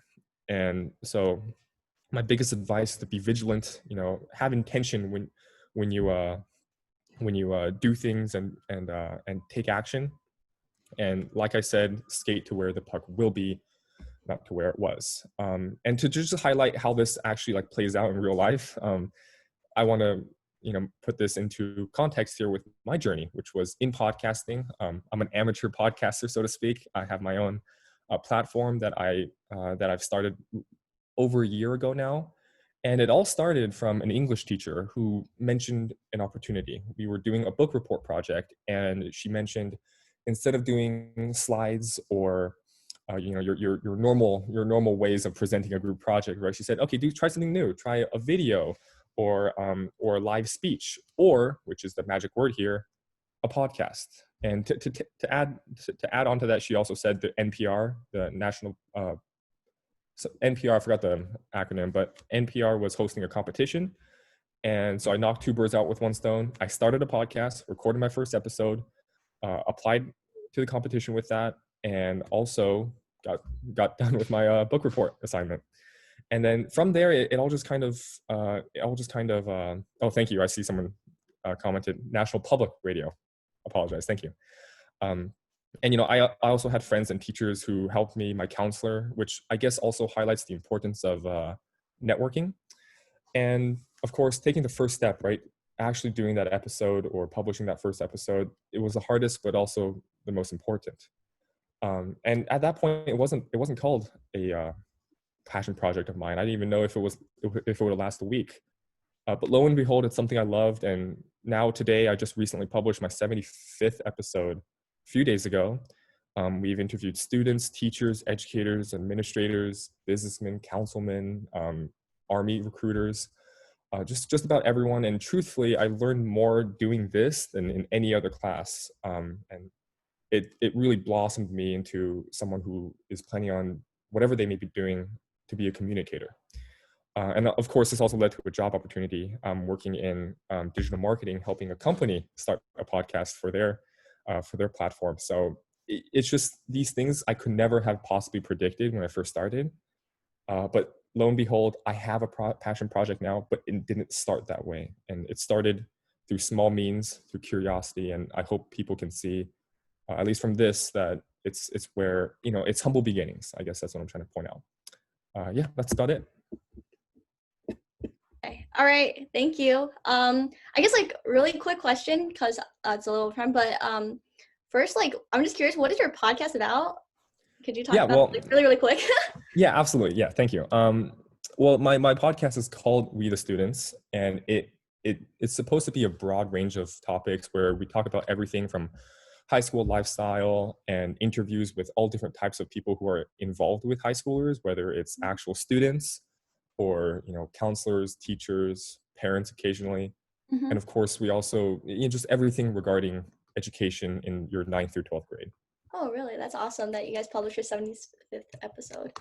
Okay, and then I guess my second question is probably what people are wondering. So how are you able to could you explain sort of your college application process with this? Did you present this as sort of a portfolio, or you showcasing your podcast? Can you speak more in that aspect? Yeah, well, I'm pretty sure multiple colleges have this, but I know Harvard particularly, in their application, you had a chance to submit media. And I submitted one episode. It was an interview episode with a counselor of mine. And again, there's no possible way you can predict which benefited which to help me get in. But one thing I would like to mention, though, when I did my interviews with the admission officers for Harvard, we ended up talking for over an hour and a half just about my podcast. I was mentioning, and I'm, obviously I can't speak for them, but I'm sure I was coming off as someone who was very dedicated toward this thing. And, you know, most of the time you're looking to be really, really invested in one particular thing rather than be, you know, half invested in a dozen things, right? So that's just maybe one example of where oh, I'm sorry. Yeah, that's awesome. People are asking. People are asking for a link to your Yeah. podcast. I'm so glad So maybe you guys are asking. Oh yeah, absolutely. But you can find it on Spotify, Really? or Apple Podcasts. But you can probably just Google "We the Students" podcast, and you'll be able to find a link. Thank you guys so much for showing the support. Okay, all right. Thank you so much, David. So up next is our first parent speaker, Henry Yen. Oh, okay, sharing the screen. Give me 1 sec. Okay, is Henry Yen, and so Henry Yen is a retired high-tech engineer and the author of the book 追赶跑陶冶名校, a book about the importance of sports in child development stages. So go ahead, Henry. Hi, everyone. This is Henry Yan. I'm a late boomer, like all the good students in front of me. I start I start college at age 24, and because before that I was not a good student in high school, and I served 2 years after I failed the national exam in Taiwan for college. I spent 2 years in military, then I spent 1 year in the restaurant business. And then I came to the United States, immigrant, and I spent 3 years as an auto mechanic. By age 24, and I started to realize I need to go to college. I guess my secret is how to be a good student is to focus in your class, take crazy notes, and do your homework. That's the secrets I have. So let's start talking about sports, college sports. The first page is sports in the college ranking has about 3 divisions in NCAA, National Collegiate Athletics Association. Division 1 is the more major school. 350 schools has in the major Division 1, and they're fighting for the national NCAA championship. They offer scholarships, most of school, but not every athletes. Coach can authorize about 20 hours training per week. That's maximum. That's basically about 3 hours a day. And those school has famous one like Ivy Leagues, all the Ivy League schools, 8 of them, and Pac-12 like UCLA, Berkeley, and USC, and all the major state college like Arizona State, Michigan State, Ohio State. Division 2 is a very unknown division. Very quiet, but they have the 300 schools that have limited scholarships. Division 3 is the one that I think is the most Asian parents like to have. They have 440 schools and packed with very good small private schools. They don't offer any scholarships, and because the school size and the student population is so small, they can compete with the other divisions. But they have a lot of good schools like MIT, Caltech, University of Chicago, Johns Hopkins, and Carnegie Mellon. If you know all the good private schools, they're in Division 3. Okay, next page. Next page. Okay, the Asian students. To categorize the Asian students, I break into the good students and good athletes, and average student, good athletes, and good students and average athletes, and average student athletes. Those 4 categories. How do we define that? The good students, I would say, because the Bay Area is so competitive, from the national point of view or the college point of view, I think if you get a B+, I will categorize as good students. And the good athletes, you probably have to rank top 500 even in the national, or the top 100 in California. But those are most likely as individual sports or team sports, because it's hard to rank. So they probably show videos to the coach if you want to recruit, use sports to go in college. The average students, how do you define good students? Then how you define good athletes? I already mentioned that, sorry. The average students, I would say, probably from the national point of view, looking at our school areas in Silicon Valley. yes, above C, B plus is probably the average level. Yeah, another way you could say is, I always say, if you're the starter of any high school, there's 30,000 high school in the United States. If you're starter of any high school team, like basketball, you got 5 starters in the beginning, and you are qualified to some college scholarship. Well, some colleges want to play college sports. Another important thing is when you're ranking athletes, you only rank that year. So, for example, if you graduate next year, 2021, you are only competing with 2021 classes ranking. You don't compare with other high school levels. And NCAA recruits about 120,000 students a year, and plus other 2,000 colleges other than NCAA. We talk about probably recruiting 300 to 350 student athletes a year in college. I showed at Harvard. Why did I show the Harvard schools athletic team? Because Harvard has the most college teams in the country out of all the colleges, 3,000 colleges. They have 20 women's team and 20 men's team. And the student athletes in Harvard is also ranked #1 in quantity. They will have almost 1,100, more than 1,100 athletes. That means they recruit about 280 student athletes a year. You're talking about basically every 6 students committed to Harvard, 1 of them are coming from sports scholarship. That's the major part of the Harvard. The student body, for example, at Stanford, there's about average 1 to 8. I mean, 8 students admitted, 1 students are from scholarship for sports. Also, okay, next page. In sports, a lot of parents probably will think about what sports kids play. Basically, there's about 200 more sports events, each individual event. If you look at the Olympic, 300 some gold medals. So any one of the sports, if you're good, you have a good chance to go to the college. Except for, unfortunately, the ping pong, the badmintons, and judos. Those are not in the college sports category. Okay, so the college recruiting, more students in, well, why the college is recruiting so many students? I think the very important thing is because athletes has a special characters the college always looking for.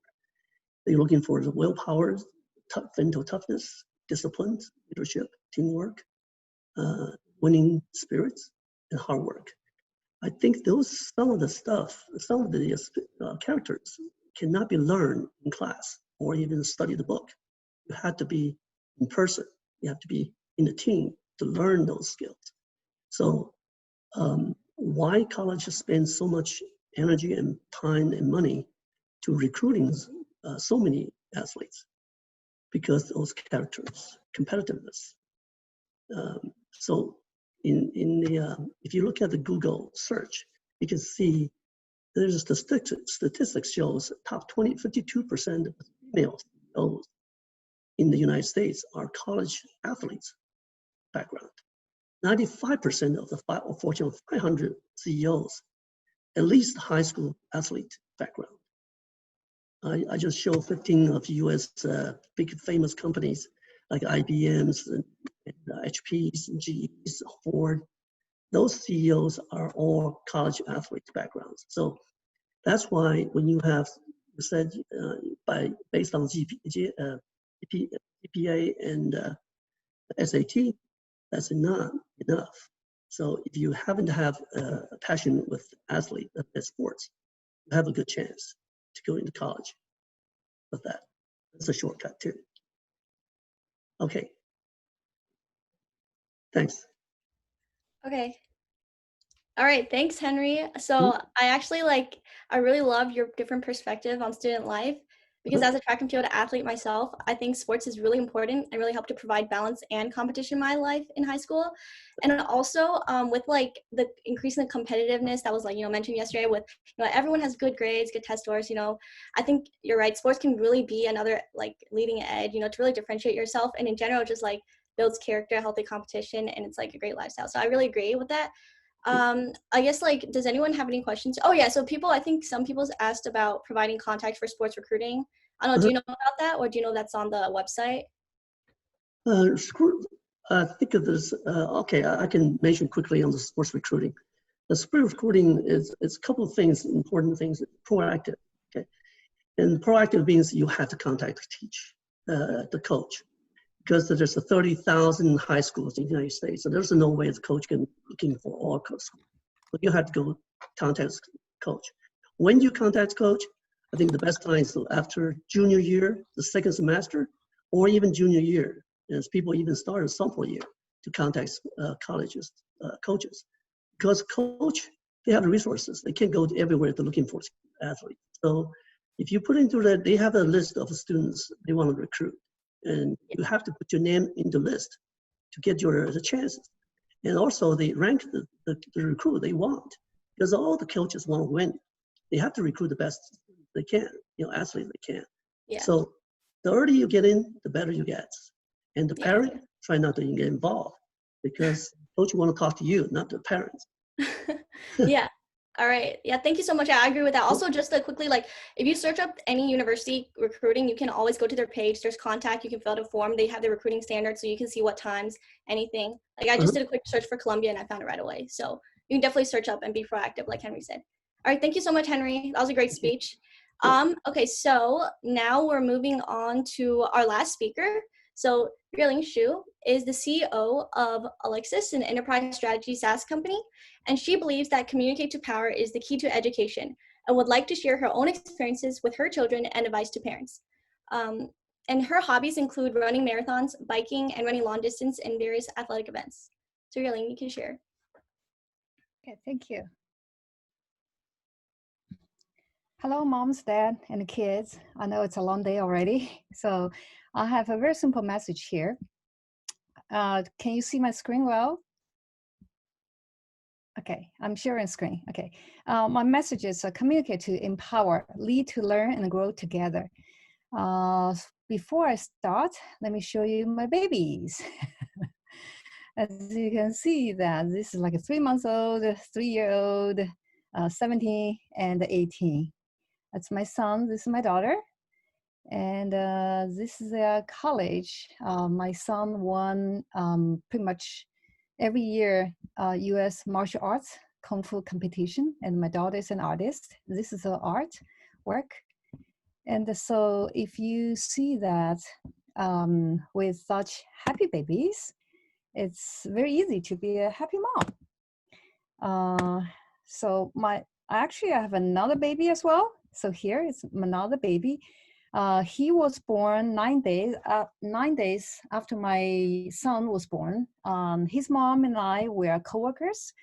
And unfortunately, she passed away several years ago. I will tell her about, how important it is to have resilience of my other baby, Ming. Okay. So the message I want to get out, it's very simple. The difference between a leader and a manager. As we know that General Eisenhower said it very well, leadership, it's the art of getting someone else to do something you want to do because he wants to do it. And we also know that Peter Drucker, one of the most highly regarded management professor, he said, what's get measured gets managed, what's get managed gets done. We can see that there are many, many attributes that management is different from leader. So for example, specifically, leadership focus on people versus management focus on tasks and things. Leadership focus on empowerment versus management focus on control. So in other words, if we see the difference between a manager and a leader, we can summarize to say that managers command to control things, tasks to do things right, with speed and best practices efficiently, versus leaders communicate to empower people with the direction and principles to do the right thing effectively. So the question is, how do we become a leader? Everybody wants to be a leader, but how? I'm not going to go through the details. Basically, some experts says there were 4 essential tips. For example, specifically, delegation, communication, enthusiasm, and accountability. So I would call it together CADE, like kids, CADE. Specifically, what I would like to talk about is I want to mention about NVC. I'm sure many of you know this term, NVC, nonviolent communication. Why it's important? Because I see that in many of the parents-kids communication, when things going right, great. But when things going wrong, people don't know what to do to get the relationship back, to get the kids to listen to parents, the parents listen to kids. And NVC is proven to be one of such effective method. And specifically, you see that there are actually 4 steps. One is observation. Second is feeling. Third is express needs. And the 4th is to request. So hopefully with this, we would be able to be a good communicator. My message is simple: communicate to empower. For example, let me give a short story. When my kids was growing up, I always want to help them play piano. After a while, my daughter says, "You forced me to play piano." I said, "No, I don't. I didn't force you." But she said, "No, you did." So it was back and forth. And finally, I gave up because I thought, I need to listen to her. And I've been wondering why I didn't really force her to play piano, but then she kept talking about, I just couldn't get it. Now, if we could use this NVC model to look at my behavior at the time, perhaps I could have said, or she could have said, if we both practice NVC observation, I could have told her that, okay, I see that you think I'm forcing you to play piano, right? This is my observation. And I feel sad. And because playing piano, of course, it's a good thing for everyone, right? And then with that, then I talk about my observation, I talk about my feeling, and then the next step is, what is my need? What I need is very simple. I need to have her grow to be a happy, healthy, productive citizen when she grows up. Now, what do I need to do to ask her? So I ask her, why don't you choose what you think that you like to do? And she chose art. And she loves art. So let me show you a little bit of her. I don't know if you can see. Let me see if I can stop the screen sharing. Perhaps you can see the artwork. Stop sharing screen. Okay, so this is her college application, and this is her artwork. As you can see, this is when I listen to her. This is her work. So she won presidential scholarship. And she is a designer. She majored in environmental science and communication design. So I learned a lot from my kids in terms of how to communicate. So my message is listen and learn from the kids and grow up with the kids together. My son also graduated last year also as well, and he's currently doing first year. He actually just finished yesterday, his first year graduate study at Stanford. He graduated from CMU Computer Science Department. That's something I'm very proud of because he chose to be in ECE in the beginning, and after I majored in computer science myself. So for me, computer science is the most fun thing in the world. It's so cool. But he didn't. I was so disappointed. But after 2 years, he said, "Mom, I think CS is better." should I switch to CS? I said, of course.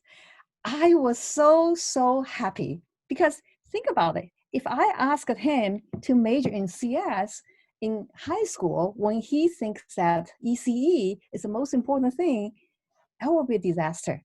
It will be same as piano. Mom, you forced me. I'm like, no, I didn't force you. But anyway, listening to kids, it's so important. And I would encourage that every parent to really truly listen to kids because every kid is really beautiful babies. And I changed a great deal since my daughter was born.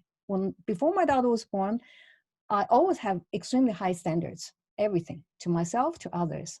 When my baby was born, the only thing on my mind was love. I don't have high standards anymore. I don't know why, but I love everyone. I love every kid. I love every parent. For me, love is the only thing that exists since my baby was born. I find my standards dropped a lot. I don't have the high standard anymore, but I've been extremely lucky that my kids are just so easy. And also, I think that I really appreciate my mother-in-law a great deal. She's such a role model for me and for really everyone in my family. And I feel extremely lucky to have such very good. I sometimes feel that she's really better than my mom in terms of communicate. I learned a great deal from her. And I'm sorry that I don't have much time to talk about stories of what happens, how she taught me the importance of really listen and don't have any judgment and appreciate your kids. So in my opinion, if there's a conflict between parents and kids, I think that I'm sorry to say that it's really the parents' fault. Parents really need to listen because our kids are so precious. If we look within ourselves, we'll see that our kids are really our future. And if we can help to do anything for the kids, that's something that I really would love to do. So let's cherish the kids that we have and let's grow with them together. When my daughter was 7, I told her that, I'm sorry, it's the first time for mommy to be mommy. Can you help me? When I went to the dentist says that, when your kids become teenager, they push you away, no hug anymore, no kiss anymore. And I told my kids, the dentist assistant told me that no hug anymore when you become teenager. Mommy is very scared. Can you help mommy? Can I still hug you when you're a teenager? Even when you're a teenager, can I be okay to hug you? And my kid says, of course, mom. Oh, that's such a endearing thing to me. Great. Thank you, Girling, so much. Sorry, we're like a bit over time, so I had to cut you off, but thank you so much for your story. And I think your approach to children is like great about like communicating them in a different way, and hopefully parents can just take that into mind, sort of like as an idea too. Okay, cool. So with that, we have the conclusion of the Q&A and the speeches from the speakers, but now we have our panel. So you guys can feel free. I know a lot of people had different questions earlier in the chat. If you guys have questions now, you can also put it in. There's just like 2 prepared questions that we'll be talking about, but if you guys have any questions, feel free to jump in right now. We can include that with the Q&A at the end. So yeah, just make sure to type in the Zoom chat. All right, cool. So just up now, this is like the free-for-all, like kind of for all speakers. So I'll just ask you guys 2 questions, and then you guys can unmute your mic, speak up, and we'd like to hear from students and parents as well. All right, so first question is, what challenges and struggles have you been through? So for students, this can be struggles with like, let's say your high school activities, like David, finding sort of like what you're really interested, what you thought maybe like passion project, and etc. And for parents, these struggle and challenges can be sort of like, for example, like how like you, Henry, like when you first started sports and how you were realizing that path for your student, or like really like communicating with your children, which you already like talked about really well. So those students and parents, if you guys could like speak up to that. And of course, the second question is just any words of wisdom you like to give, any advice with anything basically that you'd like to tell the audience. I guess I'll start here with the challenges. And I'm going to say right now, this is going to sound like a very privileged answer, but I guess one of my challenges was, like Jessica said, having not necessarily an identity crisis. However, there was a situation where I felt like I wasn't necessarily in control, perhaps, of my activities. Quite simply, it felt like I didn't have much intention doing a lot of my activities, and you really did need to take a step back to analyze, why were you doing this? Is it because you want to do this? It's kind of like what the previous speaker talked about, parents putting that onto the kids, or is it the kids doing it themselves? So yeah, that was one of the bigger challenges of finding identity. But of course, in the grand scheme of things, it's not nearly a challenge, as I'm sure other people have dealt with. But just one off the top of my head is about what I have.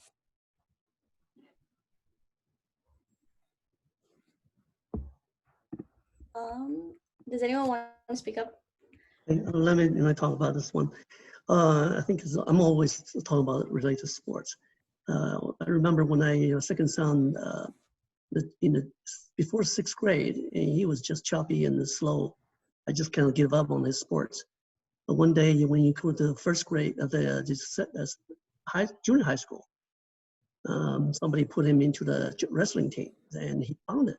And once he found this team, and he just spent almost the next 11 years, daily basis, wrestling every day. So, sometimes you have to put him out because there's so much power and passion into the one sports. The other way is my daughter, and she was very fast running when she was a little kid. And she was hurdle, actually, very good in junior high school up to the national level. And then in 8th grade, she decided to change sport to tennis.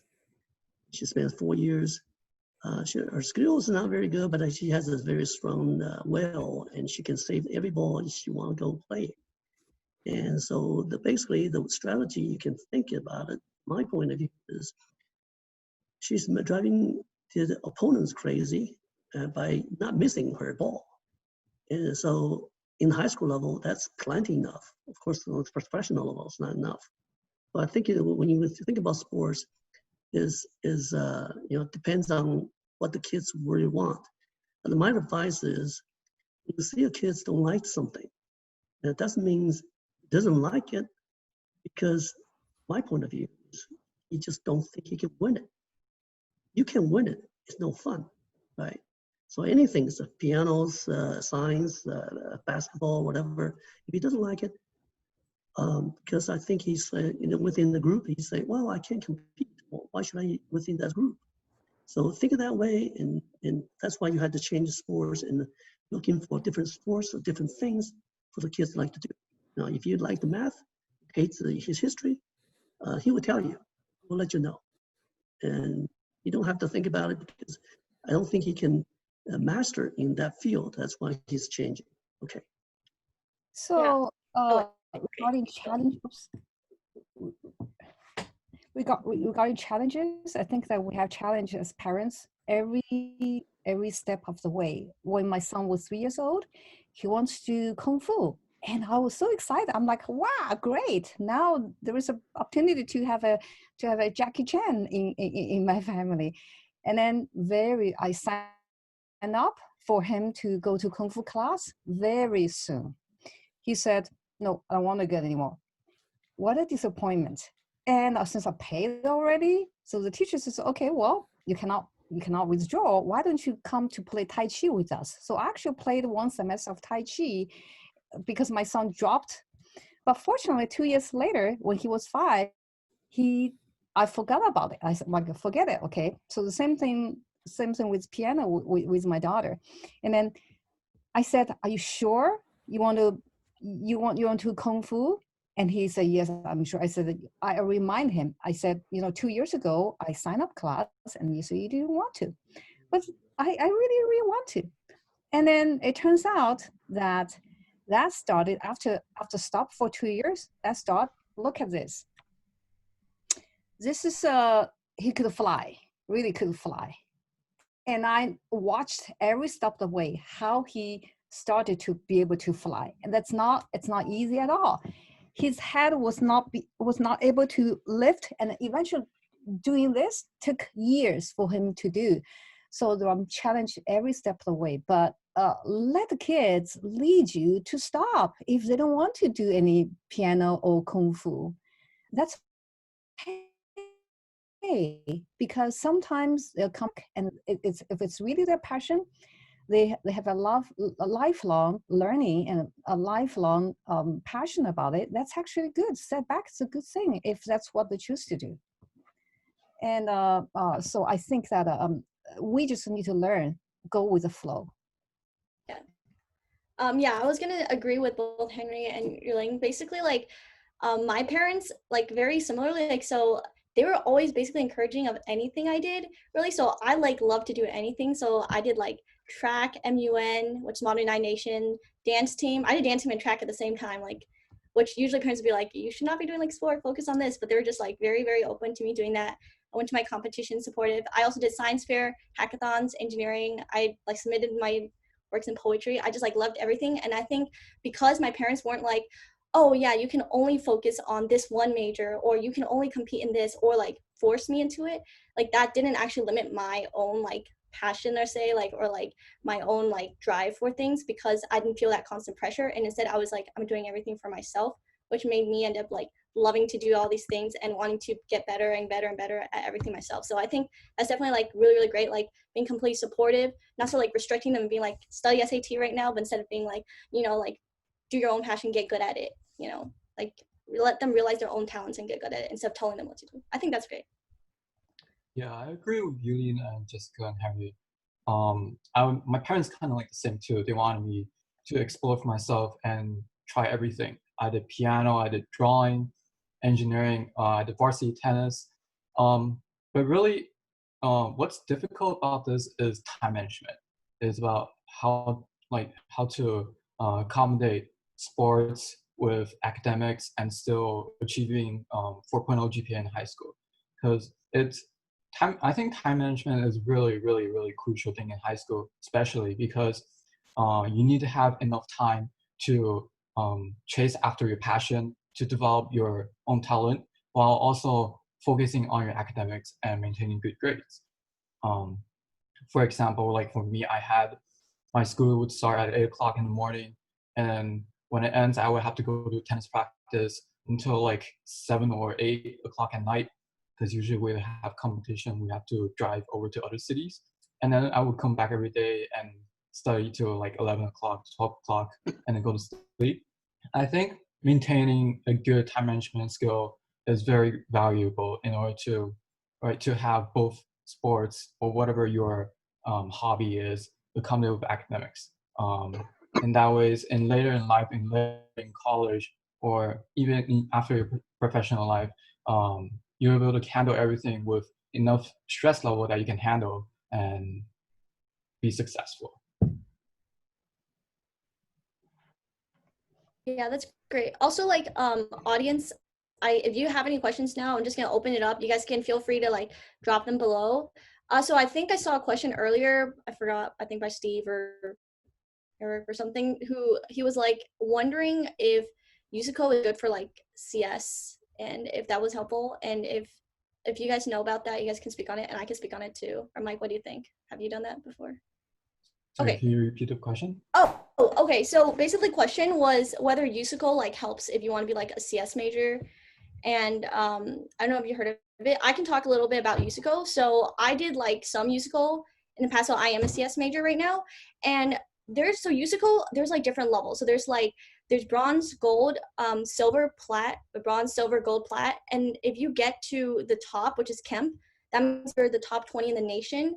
And if you're the top 20 in the nation for Yusuko, I'm not gonna like say this, I don't want to say this like for publicity or whatever, but my friends who are top 10 in the nation for Kemp, you basically get guaranteed into some top selective like CS schools, such as like MIT, CMU, stuff like that, if you don't do something that compromises like your high school career.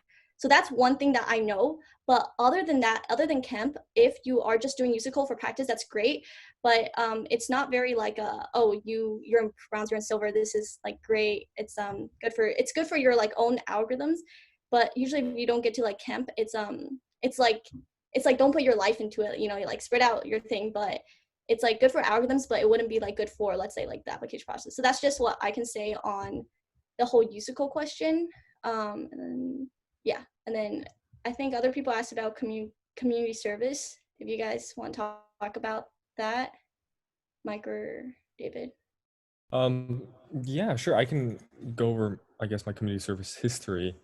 What's interesting is that I didn't really have a theme or focus of my community service up until my junior year, which I'll talk about. But freshman, sophomore year, I was part of Key Club, and I do encourage like kids who have no idea what they are interested in doing. Yeah, join like an organization on school. It's a good exposure area, and it gets you in. It gets you in a lot of different aspects of community service, and it's just a good organization to be part of because it can. What's interesting about Key Club and similarly, let's see what else, like Leo and Lions Club, they're kind of along the similar lines, but they actually are not just school organizations, but they're also state and national level and international level organizations, which means that you can actually apply for positions that operate at these higher levels. And it's really interesting. I was the lieutenant governor my sophomore year, and being able to fly out to Nevada to speak with multiple people, student leaders from different states is super interesting.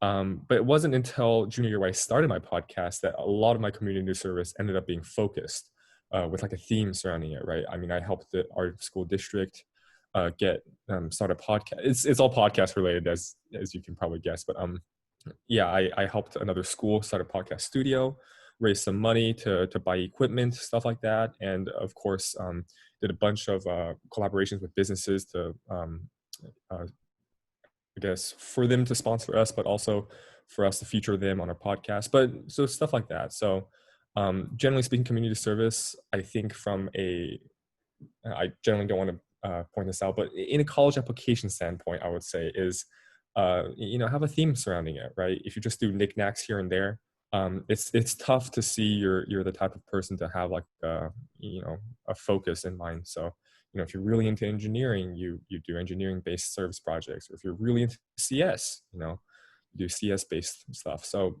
that's kind of how I approach that. So okay, so I agree with that. I think it's obviously, like David said, it's better to do sort of one thing really well than do like a lot of scattered thing. But I think in my case, when I was applying to Columbia, so the person who admitted me wrote me a letter that was sort of like, in the letter they mentioned that they really enjoyed that.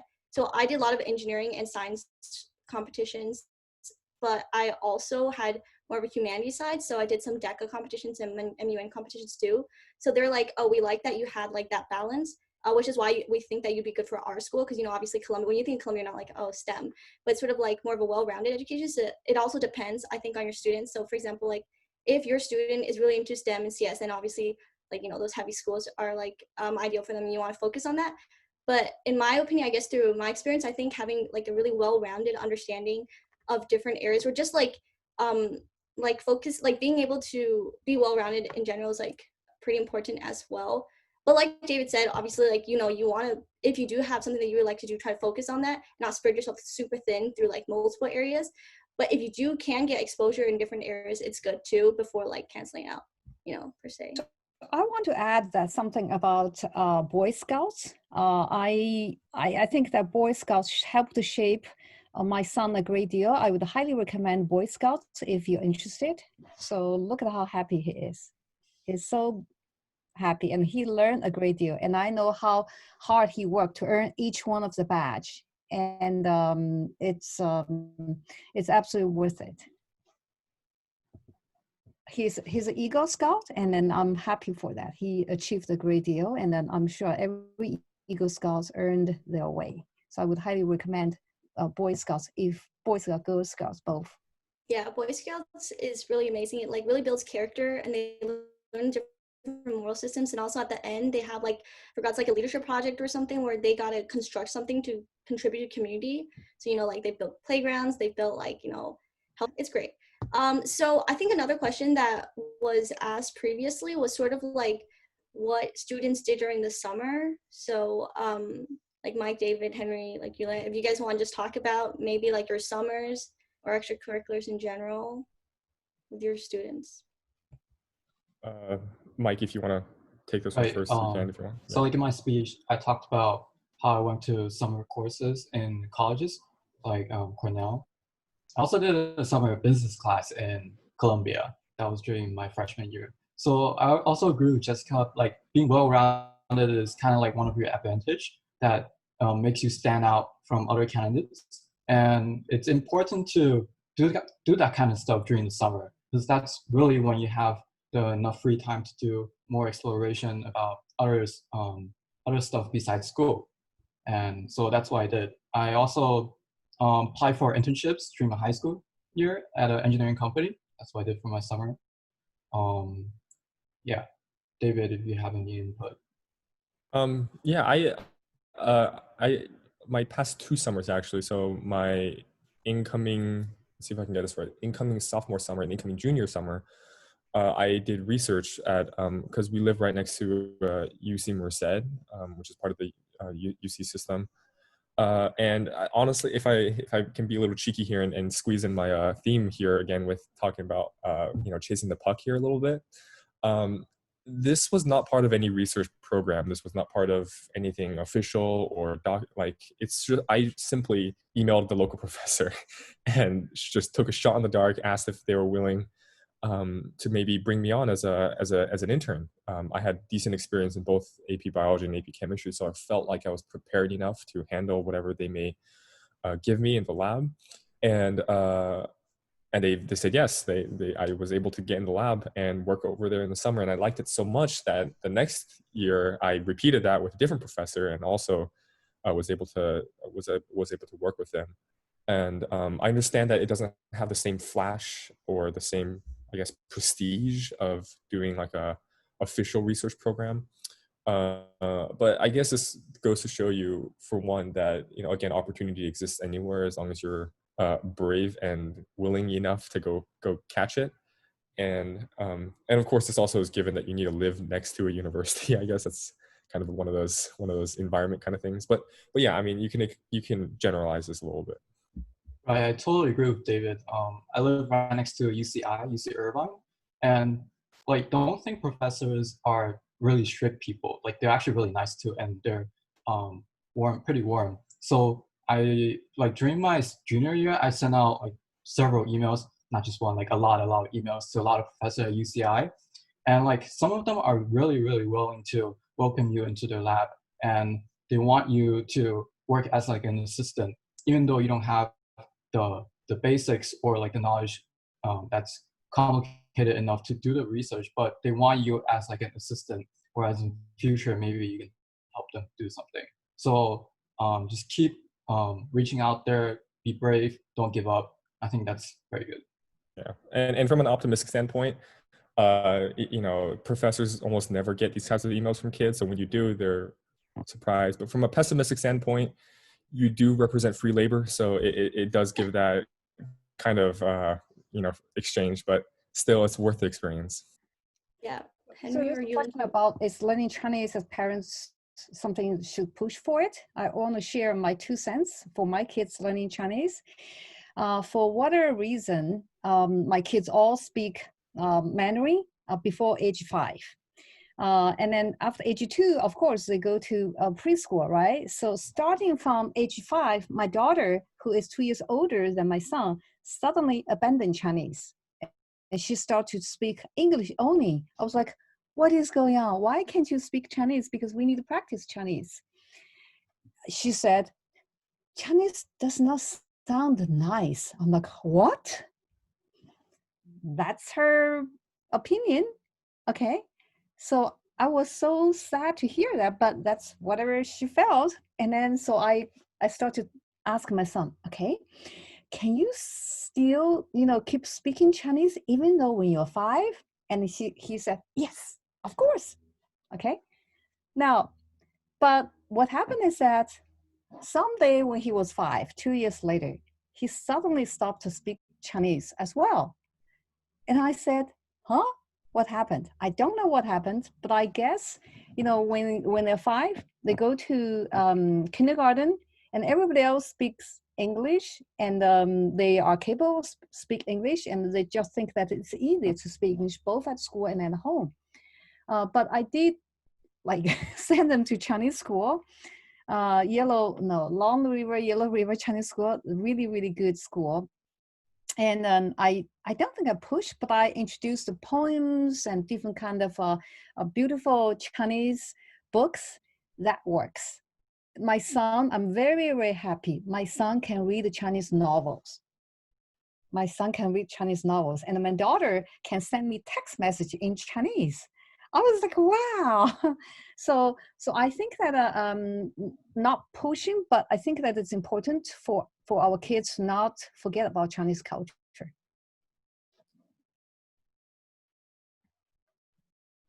Yeah. I will add a little bit on the Mandarin Chinese. Of course, I think that most of the kids probably hate Chinese, learning Chinese, go to Chinese school. I think the one thing I figured out after many years is they hate to do homework. It's not like they don't like to go to school. That's the difference. But they don't like to do homework. So my solution is, if I have a Friday night Chinese class, on the Sunday morning, I will force them to complete the homework. So there's no pressure during the weekdays. If they don't do the homework until Thursday, they will cry. They will hate it, because Thursday night will be a Chinese homework day. So my advice to the parents is, get this homework done on the weekends.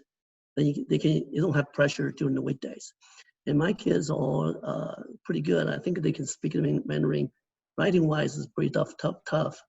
But even speaking is very important, because when they go to the world in the next many, many years, even today, they will find out that Mandarin is very useful anywhere. Yeah. Yeah, I just want to add on to that. I think it's really useful, especially like even in my past experiences of research, there's always been collaboration also with like China or Taiwan teams or stuff like that. So it's really great in the future, because you could use it. And also as for like push, so I do agree. I think like forcing your like kids to only speak Chinese or something like that, it can be hard, whatever you make them do, they don't want to do, right? So actually what was really helpful for me when I was trying to just like get really good at Chinese was when, and this is when I was studying for AP Chinese, but was when I would just call my grandparents. So my grandparents don't speak, okay, I don't know, it's something. Okay, so anyways, just to continue, like my grandparents don't speak English, so I had to speak in Chinese to them, and that really, really helped me like improve my Chinese. So we just like talk for like 30 minutes a day, and then it would just force me to only speak Chinese. And yeah, so that's like a good way to practice Chinese if you want your kids to like practice. All right, I think that's the end of this presentation. So thank you guys all for coming out. We really hope the students and parents are able to offer some advice that you can like take with you for yourself, for your children. If you're a student watching, maybe you can use some of the advice too. And yeah, thank you so much for coming out. So that's the end of this panel. Thanks for all our speakers to share so much insights about the college planning and the application in general and in details. I believe this information has inspired so many families. So thanks for all the audiences, members, and the team's support for CASPA Education Day. Hope to see you on the next event, High Five Inventor Showcase. Wish everyone have a wonderful weekend. Bye.